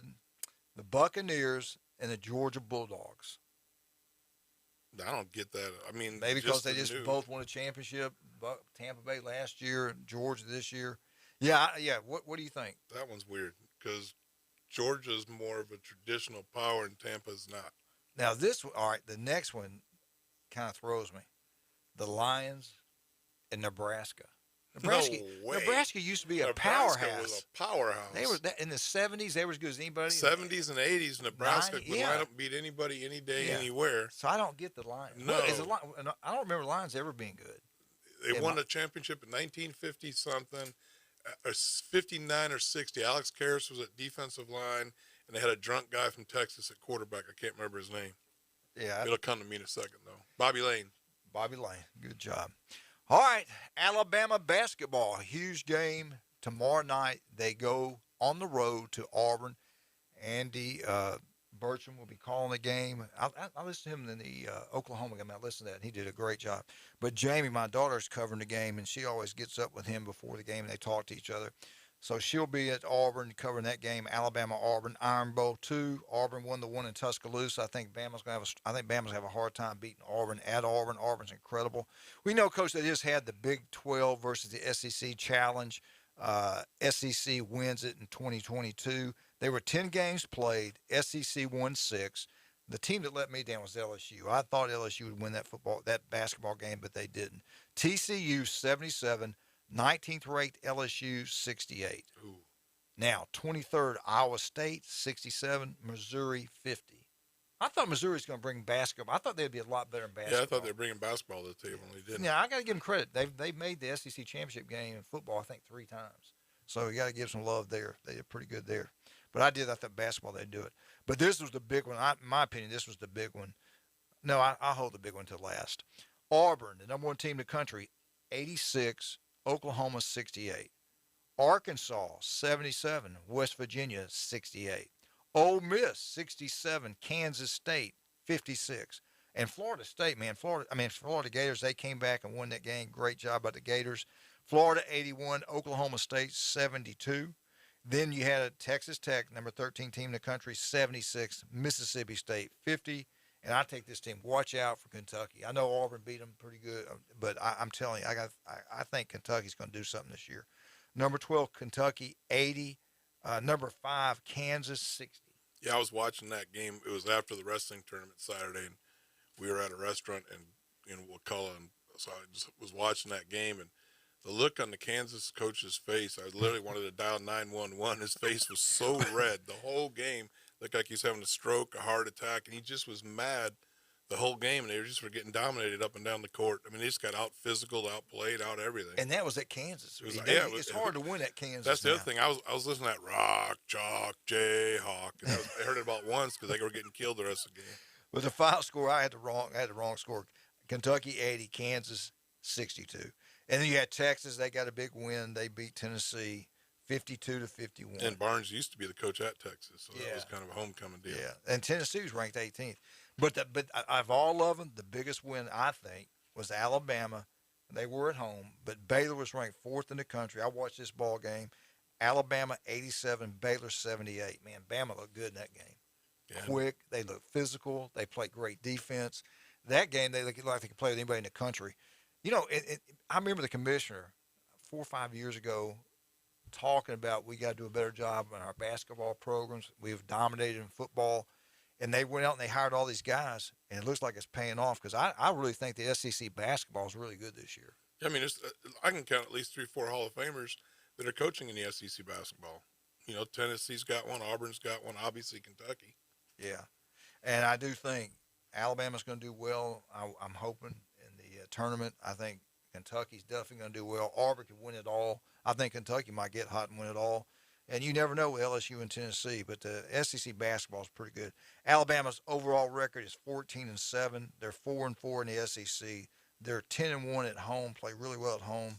And again, the big game Tuesday night, right here. You can listen to it right here on 104.3 ESPN Northwest Florida. Alabama versus Auburn. Tip-off is at 8 o'clock Central Time. Number 1 Auburn is 20-1.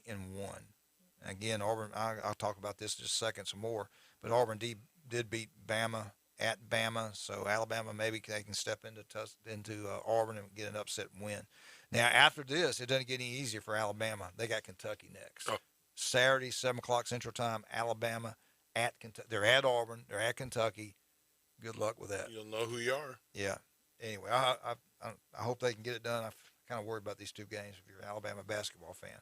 The Giants. What do you think about the hire? Brian DeBall, former Alabama offensive coordinator, is new the head football coach for the Giants. He was the OC for the Bills for the past 4 years, I guess. And if you don't remember, he was the offensive coordinator. I think it was 2nd and 26. Tula, Smith, 2 freshmen hit each other for the touchdown. And he's the one that was smart enough to go, hey, look, we're playing our freshman quarterback. Let's play these freshmen running back, and let's play our freshman receivers a little bit more because he's used to throwing to them. Yeah, in practice. And it worked out perfectly for them. And he did a great. I thought he did one of the better jobs coaching in Alabama when he was there. I always watched the coaches with Saban, how he interacted with Saban, and he was one that I could tell was not intimidated by Saban. I saw Saban get on to him one particular game. And he didn't bow up, but he kind of looked at him like, "Yeah, I get it. You don't need to." You know what I'm talking about? Body language. He didn't take it with a lot of crap. I thought that was pretty cool. The Giants fired. Who was it? Judd. Yeah. He was 10-23. Now, he also was a former assistant for Saban at Alabama, 2009, 10, and 11. He won 2 national championships when he worked at University of Alabama. So Nick Saban's not even affecting the college coaching rank. He's also affecting the NFL coaching ranks.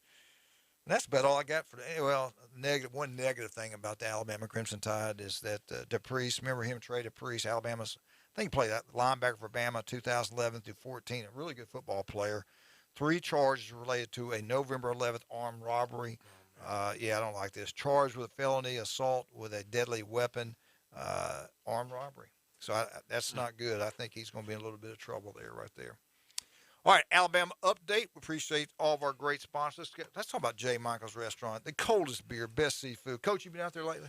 I've been in last year, and like I said, I had that southern fried oysters, and I couldn't get enough of them. You got to get over here more often. You get some time. You get on the beach, call me. I'll take you some of these places. They're incredible, man. The best seafood, coldest beer every Wednesday, world-famous spaghetti at J. Michael's Restaurant. Stevenson Air Conditioning. Jason does an incredible job. Family-owned. Give Debbie a call if you're worried about heating your house, cooling your house. Just not working right. It's running all day and all night, costing you big-time money. Call them up. They'll come service it. It'll make it run better. But listen, if you got a real old one, you're wasting your time. You're wasting your money. Let Steverson put a brand new one in. It's the only thing you can purchase that pays for itself. The money, Coach, I put one in, he saved me so much money because I want a huge unit. He goes, Coach, you don't need it. I'll sell it to you if you want it. I had my mindset. I wanted something big, really big. Then he explained everything. I said, thank God he did this because I was going to pay this money. He's a very good man, good Christian man, great salesman, does a great job. Stevenson Air Conditioning, #1.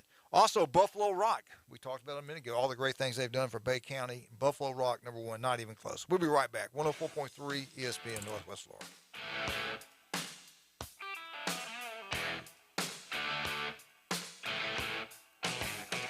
Good Monday morning. A chilly start to a mild day. It'll be in the mid-60s, mostly sunny, and light southwest winds. Mostly clear overnight around 45. It'll be breezy with an east-southeast wind up to 25 miles per hour Tuesday. Mostly sunny in the mid-60s. Chance of showers on Wednesday. Highs near 70. This weather forecast has been brought to you by Mid-South Lumber, best little lumber yard in Panama City and Youngstown. For 104.3 ESPN Northwest Florida, I'm meteorologist Tim Root. 104.3 ESPN Northwest Florida is your exclusive radio home for Super Bowl 56. 40-yard catch and run. Sunday, February 13th, we'll bring you the game live with a rich audio experience that puts you right in the stands. Super Bowl 56 is sponsored locally by Diego's Burrito Factory, Bill Bird Kia, Bestway Portable Buildings, Reliable Hydraulic, Mid-South Lumber, and ESPN Northwest Florida. Are you thinking about buying or selling real estate in the Panama City area? Think Real Estate is your team of local experts who simply love living and working in Bay County and helping others make their dreams come true through the exchange of homes and properties. We strive to provide excellent customer service in residential, commercial, and investment sales, as well as property management by combining classic customer service with crazy fresh marketing. Visit our website, whenyouthink.com. Small business owners of Bay County, are you aware of the recent changes in the credit card industry that could affect how much you pay for credit card processing? With over 30 years experience right here in Bay County, Merchant Management Group is ready to help your business take advantage of these changes and in some cases eliminate all fees for accepting credit card. Other businesses have already made the change. Call Merchant Management Group today to schedule a no obligation appointment. 850-747-0664. Tiger fans, join us weekday mornings at 8:15. It's the Bay Point Golf Auburn Update on the Coach James Hale Show at 104.3 ESPN Northwest Florida.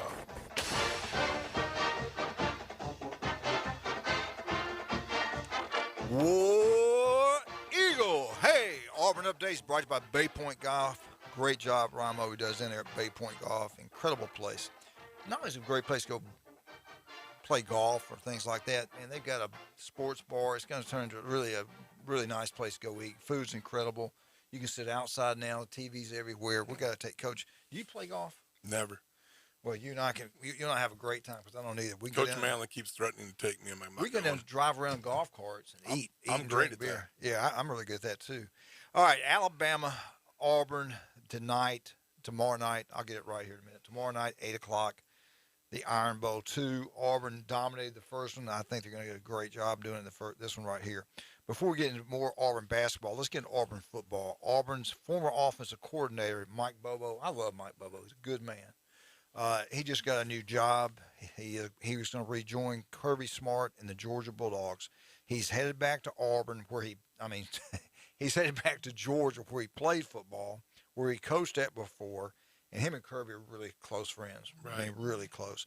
So he's going to be an offensive analyst for Kirby Smart and the Georgia Bulldogs. Coach Harsin fired him after last year. It just seemed like at halftime, Auburn played pretty good first couple quarters, and I don't know that no adjustments, really just maybe no offensive line. I don't know what the problem was, but they were not a very good second half football team the entire year, and it cost them. They lost. They were at one time 6-2, and they wound up 6-7. Yeah. Look at the bowl goals. So they get rid of him. Now the offensive coordinator has gone to Oklahoma State. Mason is gone, so he's lost his offensive coordinator, his defensive coordinator, and then you just informed me, I didn't know this, our former quarterback at Southern Mississippi, Mr. Davis, he might be, they just hired him as offensive coordinator from Seattle, and he might be leaving Auburn without coaching one day. Explain, what do you know about that? Well, I don't have any inside information on that, but just what I was reading on the media and stuff like that, that he is taking a week off to get some things settled in his life, and that's not the Austin Davis that we know. Yeah. So I'm suspecting putting A plus B together. He's got an NFL opportunity, probably be an offensive coordinator in the NFL, and that's what's going on. Yeah. That's not good if you're an Auburn head coach. You're recruiting. You tell all these people, hey, here's your new offensive coordinator. He's gone and met with the kids. He's been recruiting. All of a sudden, he's not coming. The worst thing is this is dead period right now. Signing day is Wednesday. Or Tuesday, no, Wednesday. So that's also doesn't help because these kids that are on that bubble and on that fence, they're reading that on the internet and social media and in the media, and now that could sway them from, hey, okay, I'm not going to Auburn because I don't even know who the offense coordinator is going to be. And you know as well as I know, they're going to get the people recruiting against Auburn going to get that information to those players. That's out already. And it's a dead period. They might not be the ones calling, but I'm sure they'll have a way to get the information to the kids. Their people are making sure that their people are getting that stuff. So anyway, I don't think that's good for Auburn if this does happen. And we know the guy. You coached him. He's one of the most high character human beings I've ever been around in my life, and one of the smartest guys I've ever been around. And he's young, man. He is young. Yeah, I mean, if you think about it, he's the OC at Auburn right now. And as a matter of fact, what is he, 32, 33, 34? Is he that? He's the same age as Jamie. Golly.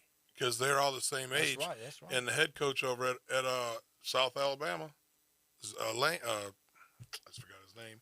He was our fullback. Are you kidding me? No. Kane Womack.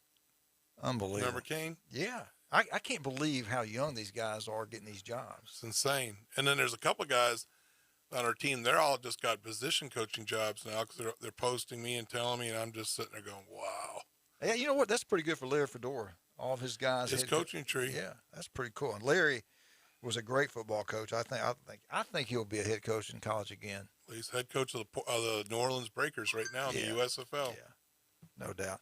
I want to get back to Coach Bobo. He played for Georgia in 1993, 1997. He was a GA at Auburn. GA at Georgia in 1999. Quarterback coach for Mark Richt from 2001 2014. So he spent a lot of years over there. He's OC at Georgia. Made the OC in 2007 through 14. But it just didn't work out at Auburn for him. He was a head coach at Colorado State. Yeah, when I was at Savannah, we went against them. Oh, really? Colorado State? That's 2015 through 2019. Daniel Bush was his recruiting coordinator, and now Daniel's at Alabama. Daniel's at Alabama, left and went to Arkansas. And then they went from Arkansas when the coach got fired there. He went to Colorado State. Now he's back at Bama, and hopefully he'll be at Bama for a long period of time. He was OC. We all know he's OC at South Carolina 2020, Auburn 2021. But here's a good thing about Bobo. He can go be an analyst at Auburn. What do you think they'll pay him, $50,000? Probably 50, 55.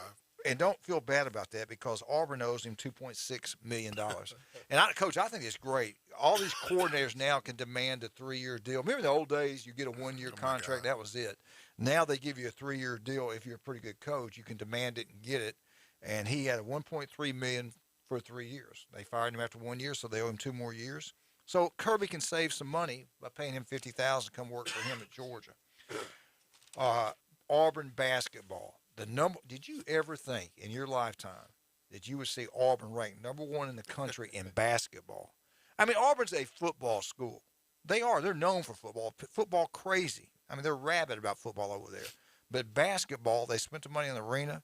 They hired a great coach, and it's worked. And they just gave him an extension. Yeah. They build it, and they will come. And you would think any days if Louisville job came over. And I remember Crum at Louisville. I mean, they've always had legendary coaches. Yeah. Louisville is a blue blood in basketball. You might hate them or whatever. No, they're good, man, basketball.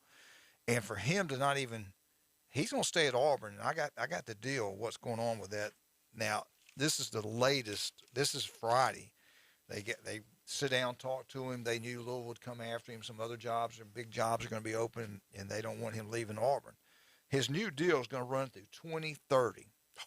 He's going to make more money than the football coach. Did you ever think at Auburn the basketball coach would make more money than the football coach? No way. Bruce Pearl's making more than Harsin.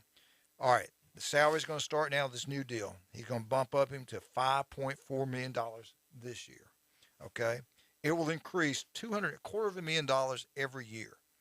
That will make his final year, he's going to make $7,150,000. Coach, it's a $50 million deal. Oh, my God. That's amazing. I don't know. How old do you think he is? He's got to be his late 50s. He might be a little older than that. If you look at him, he looks a little older, and he's been around. Yeah. But so this is it. This is it. 8 years, 8 more years. Say and 60. When you talk about that, it makes me flash back to when Barrett Bryant got mad at Kentucky because he won a championship, Rupp won a championship, and Rupp got a car, and he got like Cadillac. Yeah, and then Coach Bryant got like a plaque or something. No, got a gold cigarette lighter. And that's when he said, "I'm out of here." Yeah. He got the only job was open was A&M, and he took that one. So you look at that, and I'm looking at this going, football coach in the SEC, the football league, is getting paid less more than his basketball football coach. Unbelievable, man. Well, you know what though? Hey, Auburn's 20-1, the ranked number 1 in the country. What he's done for Auburn, all the recognition they bringing in there, the new facilities is packed out. It's hard to get. It's easier to get tickets to Auburn basketball games on the road than it is at home. You can't get them unless you want to spend more money than you can afford. His record at Auburn, 157-93. 157-93. I thought it'd be a little bit better than that. But they got a chance. They really got a chance this year to win a national championship. They got a really good basketball team. Sorry, basketball team. Now he talked to him. Auburn Arena facilities upgrade is on the agenda. The Board of Trustees are going to meet February 4th in Montgomery, Alabama. And one of the new big deals, what he wants, this is on his wish list, and I guarantee it's going to happen. They all use that arena. Volleyball, girls basketball, men's basketball. Most places, they have everything kind of – at Alabama, they got different things. Right. Other schools, they have different gyms and stuff. At Auburn, they got the one big deal. So they definitely need it, and it's going to happen. A new practice gym for right next to Auburn Arena, and they might even put a new one for the girls, so this is where you're going to play your games. Wow. So they're going to put the money into it. Again, this is what Bruce wanted. This is on his wish list. The new arena is incredible now. But again, think about that, though. When you get all those different teams in practice, they all got to share it to practice also. So they need it. He wants it. What do you think? You think they're going to do it? Oh, they get it. They're going to do it. They're ponying up that money. They're going to do it, baby. They're put all their chips in. They want this. Speaking of money, COVID-19, how it affected Auburn, it did financially. It did. They reported $9.7 million in losses. Ooh, $9.7 million in losses, revenue. Now, wait a minute, revenue. But the revenue. Now I'm gonna skip that. Let me get this. Auburn reported $123,556,999 in operating revenue. That's crazy. Are you kidding me? That's crazy, man. Of course, they probably made $150 million. Exactly. Yeah, but that's incredible. And that was from October 1st, 2020 to September 30th, 2021. And Auburn is known for, firing coaches quickly, buyouts. They wrote Gus a check for they had to write him a check for $20 million 30 days after they fired him. And I still think they owe him 6 more after that. But a lot of that is ponied up by the peanut farmers and stuff up there. Yeah, or Yellowwood. I think, it used to be the bank here in Montgomery, and now it's gone to Yellowwood's the big guy there. I did want to, hell, I ain't got enough time. I wanted to ask you this real quick. When you lose 8 defensive linemen off your roster, I don't care what league, especially in college football. Are you going to be hurting on the defensive front? You are, but you got the transfer portals there, which kind of fixes that, and you got JUCOs. But everybody's going to the transfer portal. So is there enough? There's enough D lineman bodies. Is there enough quality defensive linemen that can compete at that high level? That's the question. Yes, it is. And I don't know. I would hate. I don't care if I get guys coming in, getting 8 brand new bodies in there, and have to teach them and get it all done. And your culture, what you're trying to do. That's the big thing. And there's no guarantee. You're not going to get these guys during spring football. No, not now. Yeah. Class has already started. But they lost another one. Robinson left Thursday. Brian might have talked about this. He was a 4-star out of Milton, Florida, 6'3", 310. He is the 8th defensive lineman to leave Auburn. They've lost a defensive coordinator. Now we're hearing they might lose the offensive coordinator. I don't know. Sometimes I kind of start to worry about Auburn. Hopefully not. Hopefully they'll be fine. But let's talk right now some more of our great people, like Dr. Chad Mitchell. Does Chad ever come see you guys? He's on. Oh yeah, he's on our sidelines, and he likes when I pull the trick plays out. He enjoys that. He missed that one day. He missed that one day on the show. What something you had done. It was pretty good. I said, "Well, you want to tell the next week opponent who he's playing? What you going to identify what he's going to do?" He goes, "No, I can't do that, Coach." Anyway, Dr. Chad Mitchell, 22 years on Bay County sidelines. If you get injured in any way, call Chad, make an appointment. He does a great job. Rudy's Barbecue on Back Beach Road. I'm telling you, Coach has been there. I've been there. Try the barbecue sandwich. You'll love it. The barbecue is unbelievable. The best out of Texas, so you know it's good. 350-seat brand new facility. You'll love it. Rudy's Barbecue on Back Beach Road. We'll be right back. 104.3 ESPN Northwest Florida.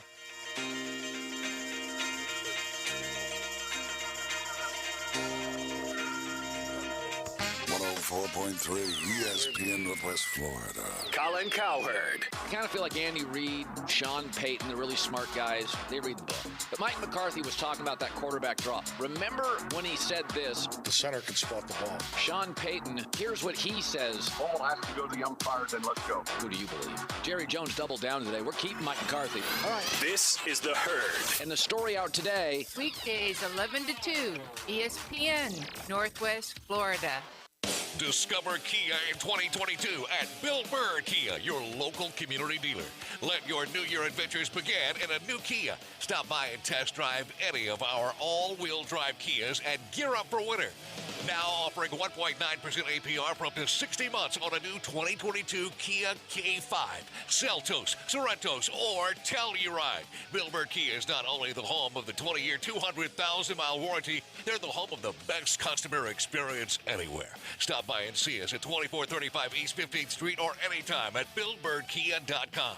We make buying a car easy, and you'll enjoy the way we do business. Offer from KMF for the purchase of a new 2022 K5, Seltos, Sorrento, or Telluride with $17.48 per 1,000 financed in 60 months. Quantities limited. No down payment required. Cannot be combined with other finance offers. The 20-year, 200,000-mile warranty is a Bill Bird Kia warranty. See dealer for complete details. Offer for well-qualified buyers. Must take delivery from dealer stock through 1/31/22.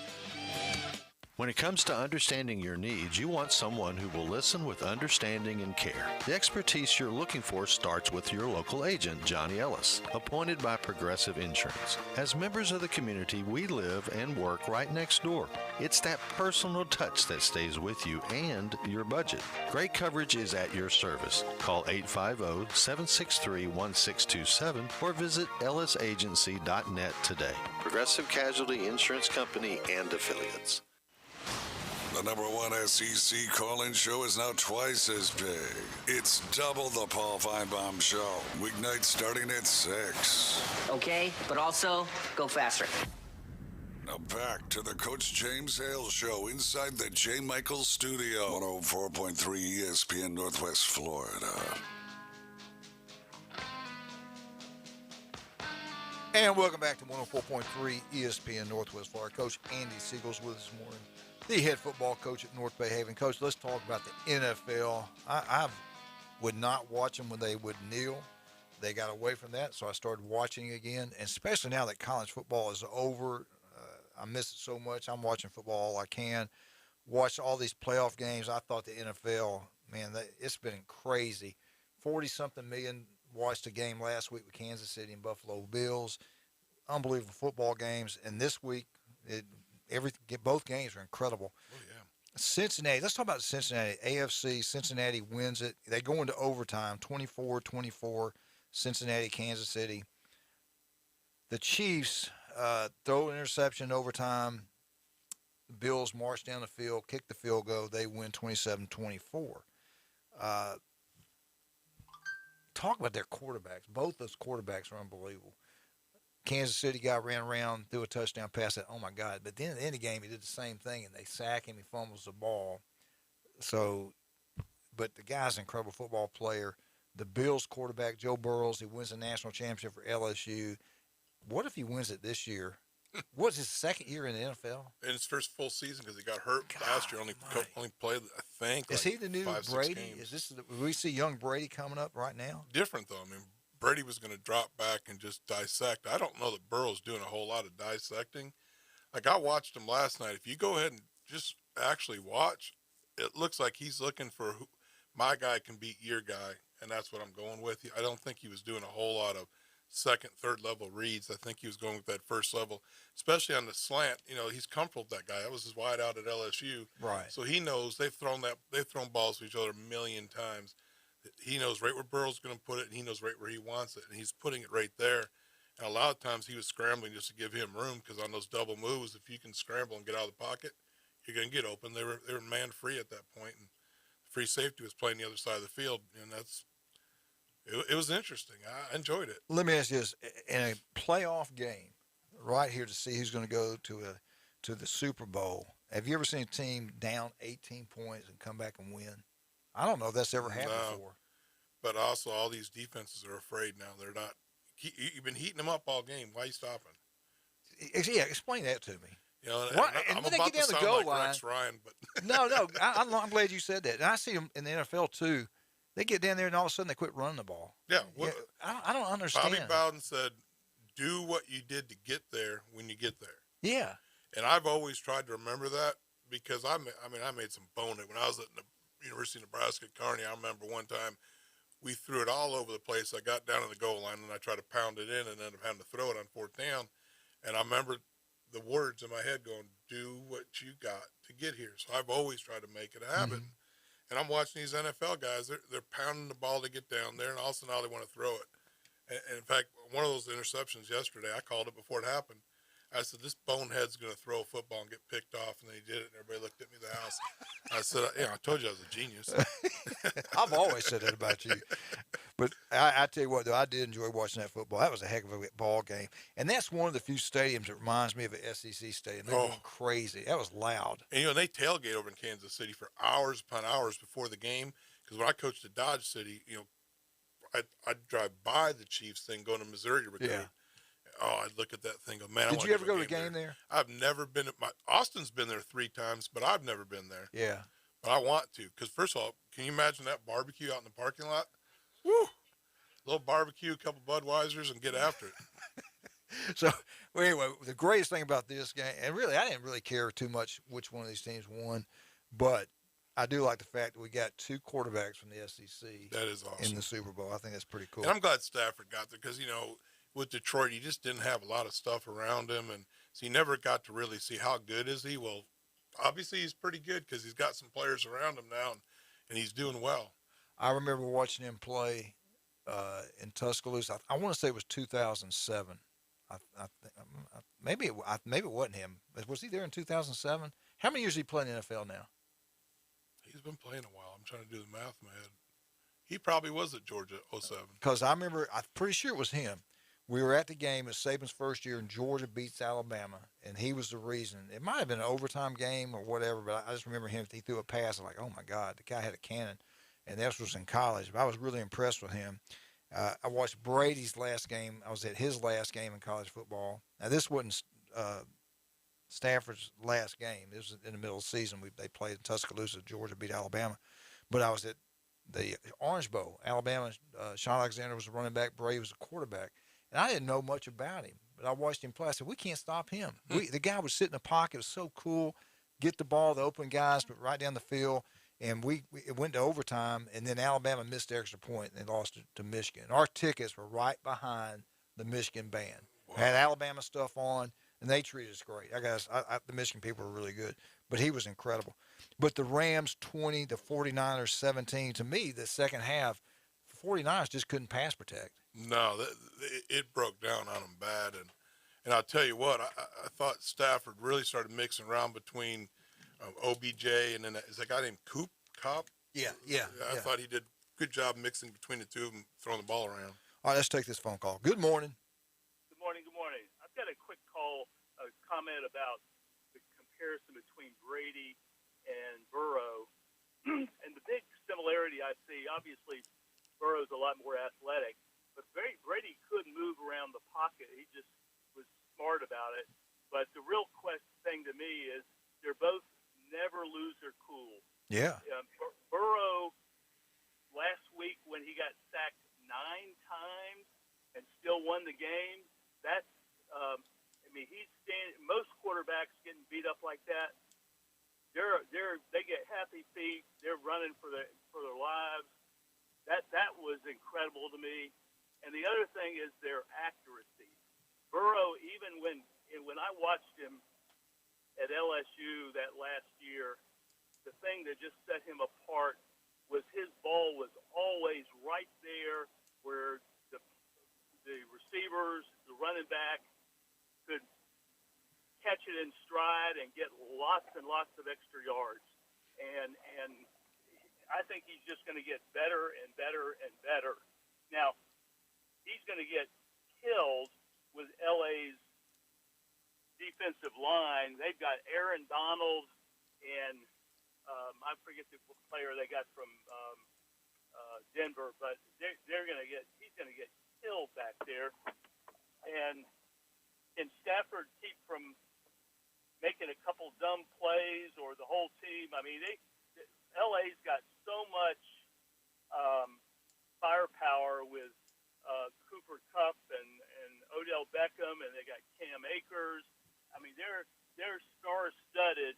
LA should win the game, but I'm really interested to see how this plays out.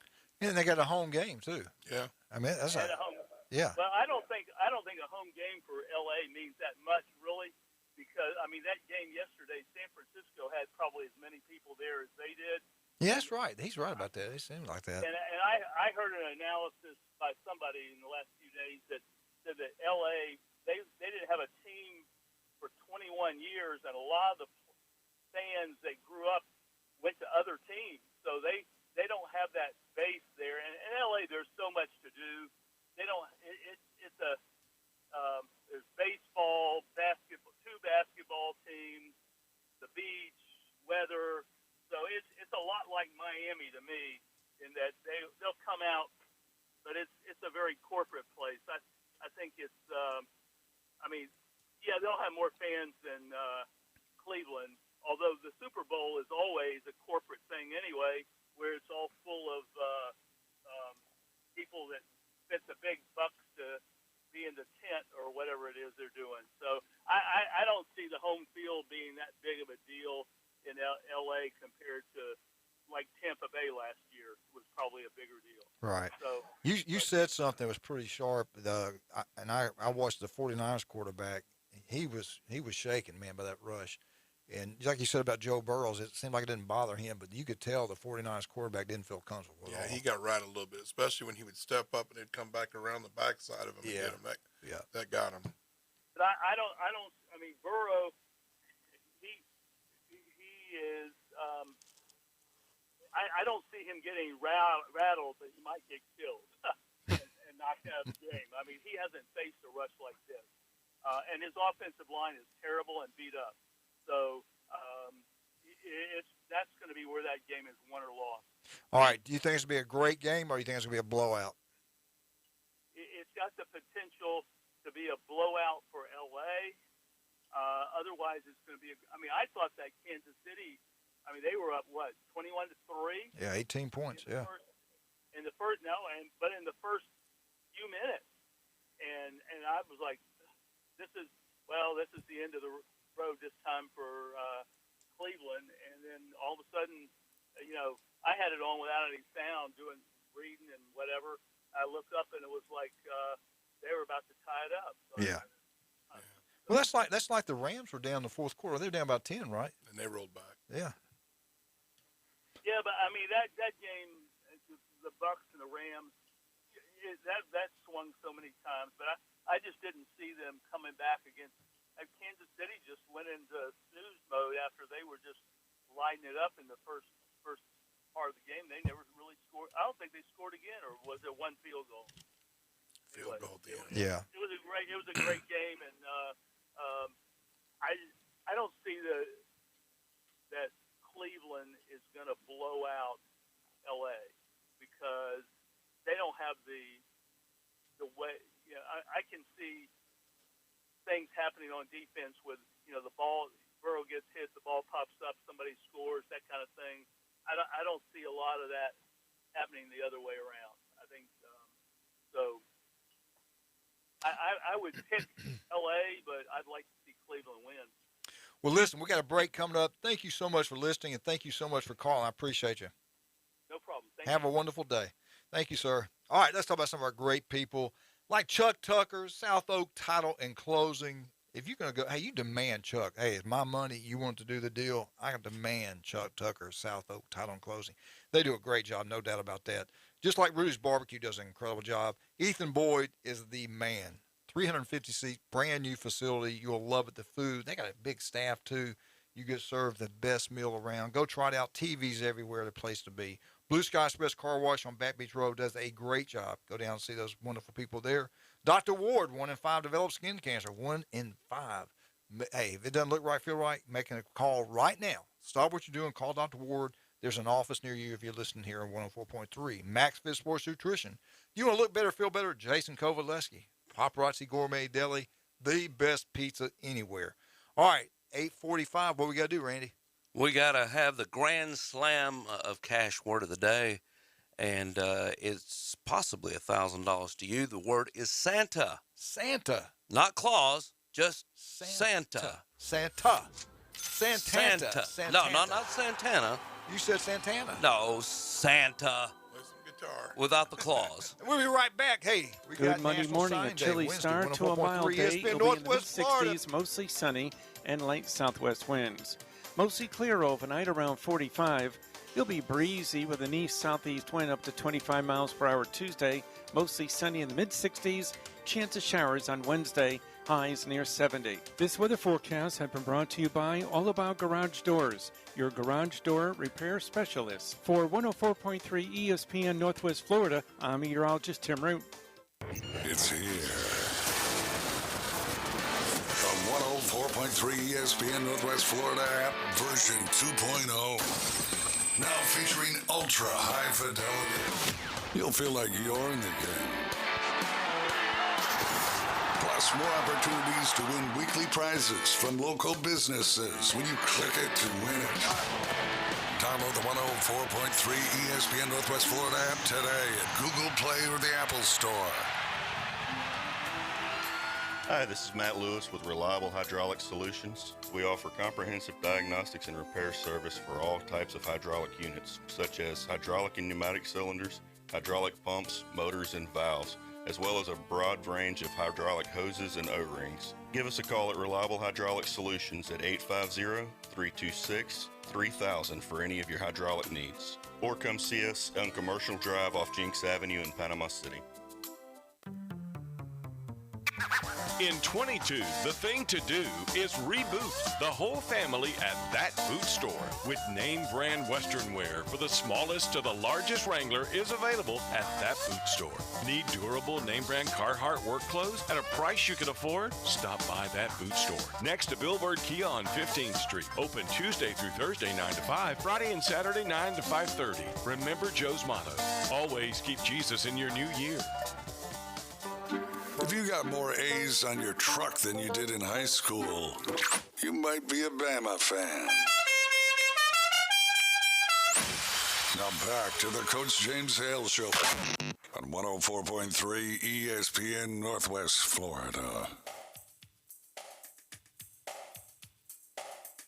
And welcome back to 104.3 ESPN Northwest Florida. Who else gives away $1,000? I don't know anybody else around this in the panhandle doing that. Just us.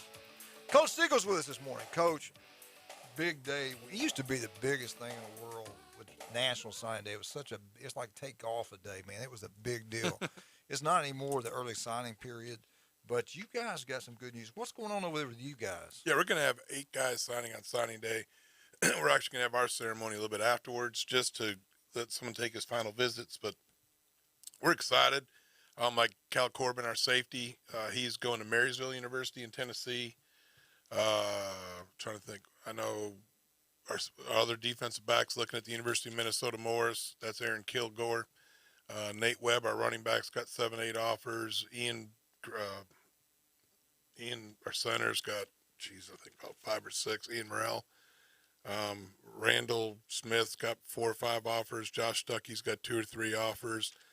Gabe Anderson, our outside linebacker, DN's already signed with the University of Rochester. So it's going to be an exciting day there, and all across Bay County, because this is kind of, these kids work hard coming up through the youth football leagues and the Pop Warner, and then they play middle school football, and then, they dream coming through JV and then varsity one day I'm going to get to play college football. And they all want to, but at the end of the day, what is that, like 1% actually get this opportunity? So it's kind of a cool deal. And, I know Sam Mudge over at Arnold signed with Stetson last week. Mm-hmm. A good kid. We had him in North Bay Haven for the Storm. And it's exciting to see. And Aiden Leon, our offensive lineman's got some Division I offers. He's chosen to join the military instead, but had D1 opportunities. God bless him. Good man.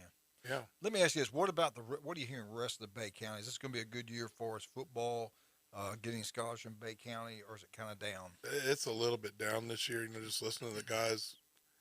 Part of it is again the transfer portal. Just nobody's out recruiting, and I know. Just watching social media, a couple of coaches were, a little bit upset that some of these colleges weren't coming by. I knew they weren't coming by, so I just picked up the phone and called them myself.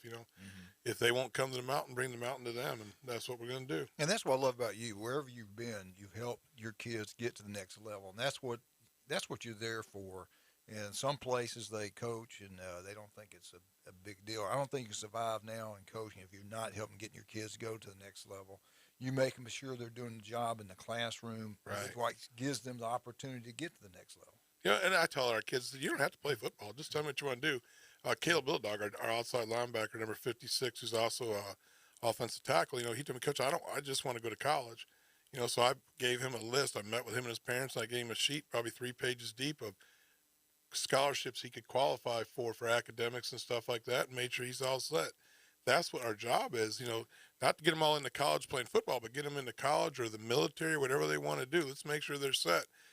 Ricky Simpson, our wideout from last year, is a student assistant coach over at Troy University working in the football department. He's on scholarship. He's getting his school paid for. That's some cool stuff, just watching our guys go on and do some great things. Let me ask you this. At North Bay Haven, do they, as far as the coaching supplements, because I think they've got to change. If we want people to stay in coaching, because it's the hardest thing to do. You teach all day. Then instead of going home and doing lesson plans and grading papers and all this other things you have to do as a teacher, you're on the football field or the basketball court or the baseball field or volleyball or something 2 or 3 hours every single day.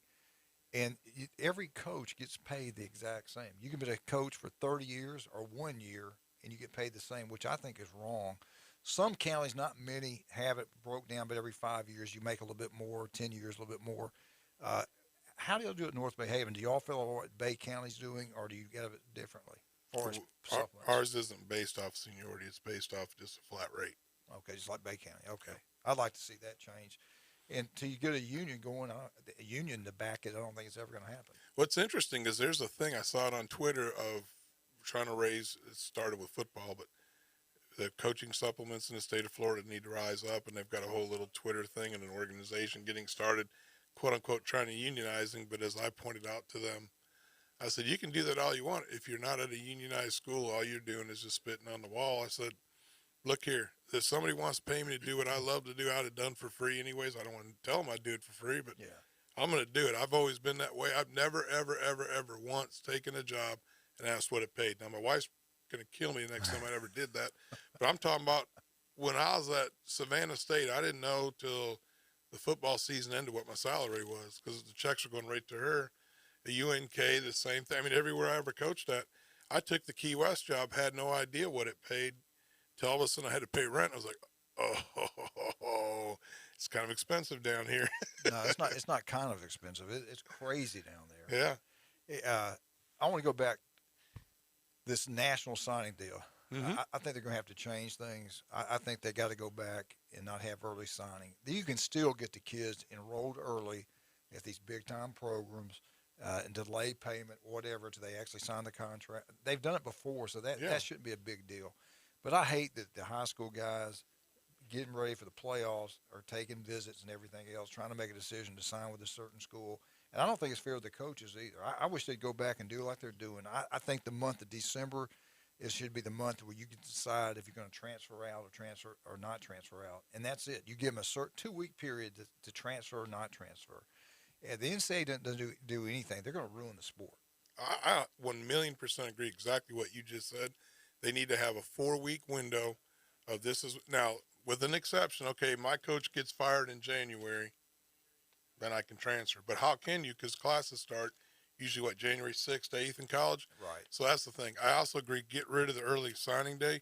If a kid wants to graduate early and go to college, they can still do it. They've always been able to do that because you can take your official visit. You commit. Once you enroll in college full time, your scholarship kicks in anyway. So that's not a deal. What it does do is free kids up to actually be kids again.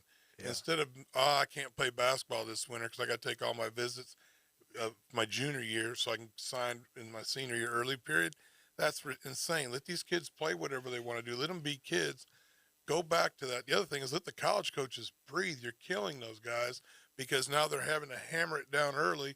They're not even getting to talk to high school coaches because they don't have the time because of the early signing period. And they can solve this transfer deal by simply saying every university, you got more games you're playing, you have more injuries, so we're going to give you 30 scholarships. 25 have to go to high school kids. Yes. And then 5 have to go to transfer. You can take That 5 would be a awesome. year, and that's your 30. And then you look how many Division I players they are, or schools. You multiply times 5. You go into transfer deal. You know, okay, this is how many scholarships are available there. So do I really want to transfer out? I've That's got right. one here. They've got to put some rules down. They got to stick to it. If not, they're going to screw this thing up big time. You're going to see coaches leaving to go coach in the NFL. In the old days, I would never want to coach in the NFL. No. Now, to me, it's a lot easier coaching in the NFL than dealing with all this name-like image, transfers, recruiting, and everything else. But I don't want to see anything to hurt the high school kids getting those scholarships. With this transfer deal now, you're not going to sign as many. No. And what you just said, I remember when Mike Leach was at Oklahoma, I was at Dodge, and we were sitting down just talking about some stuff at this place called Kegel's in Lubbock because he was just getting ready to go to Texas Tech. And he said, I want to coach in the NFL because I don't want to do all this recruiting. I just love to coach in the NFL. And I sat there and looked at him and said, I would never want to coach in the NFL because all I want to do is recruit and develop kids. Well, now you're looking at it, you're still developing them, but really you're just maintaining them because you're worried about their name likeness. You got to have all these marketing agents and stuff working for your program, basically like sports agents for college kids. That's insane. Then you're worried about, hey, if I tell you, Johnny, you threw a bad ball, you're going to say, okay, fine, I'm transferring. So you can't really even coach them up anymore. Right. You can't have any discipline because you can't throw anybody off the team because they don't allow you to throw them off the team because you got to worry about your APR rates. So all that stuff comes into a big mix. It's just a nightmare. Yeah, and who knows what's going to happen in the future with the NFL. I could see these NFL guys going, hey, look, in college football, this player is going to go where he wants because he's making this more money. How can you provide me not making as much as I can make? So That's right. It's going to get crazy. But anyway, Coach, thank you so much for coming in. I appreciate you, problem. man. And tell Bear I said hello. I will. And before the school year gets out, we need to get you and Bear both in here talking about my tell him I think about him a lot. I keep up with him on Facebook, too. All right, this afternoon, the Underdogs, Big Day's got a great show lined up for you today. Feinbaum's coming on later this afternoon. Tomorrow, Andy Burcham will be on 8:15 talking about the big game, Auburn, Alabama. And how much time I got? 30 seconds. I'm a little bit off today. Anything you want to say hi to out there? Nope. Go Bucks. Go Bucks, North Bay Haven. National Sign Day is Wednesday. You're listening to 104.3 ESPN Northwest Florida. We are out of here.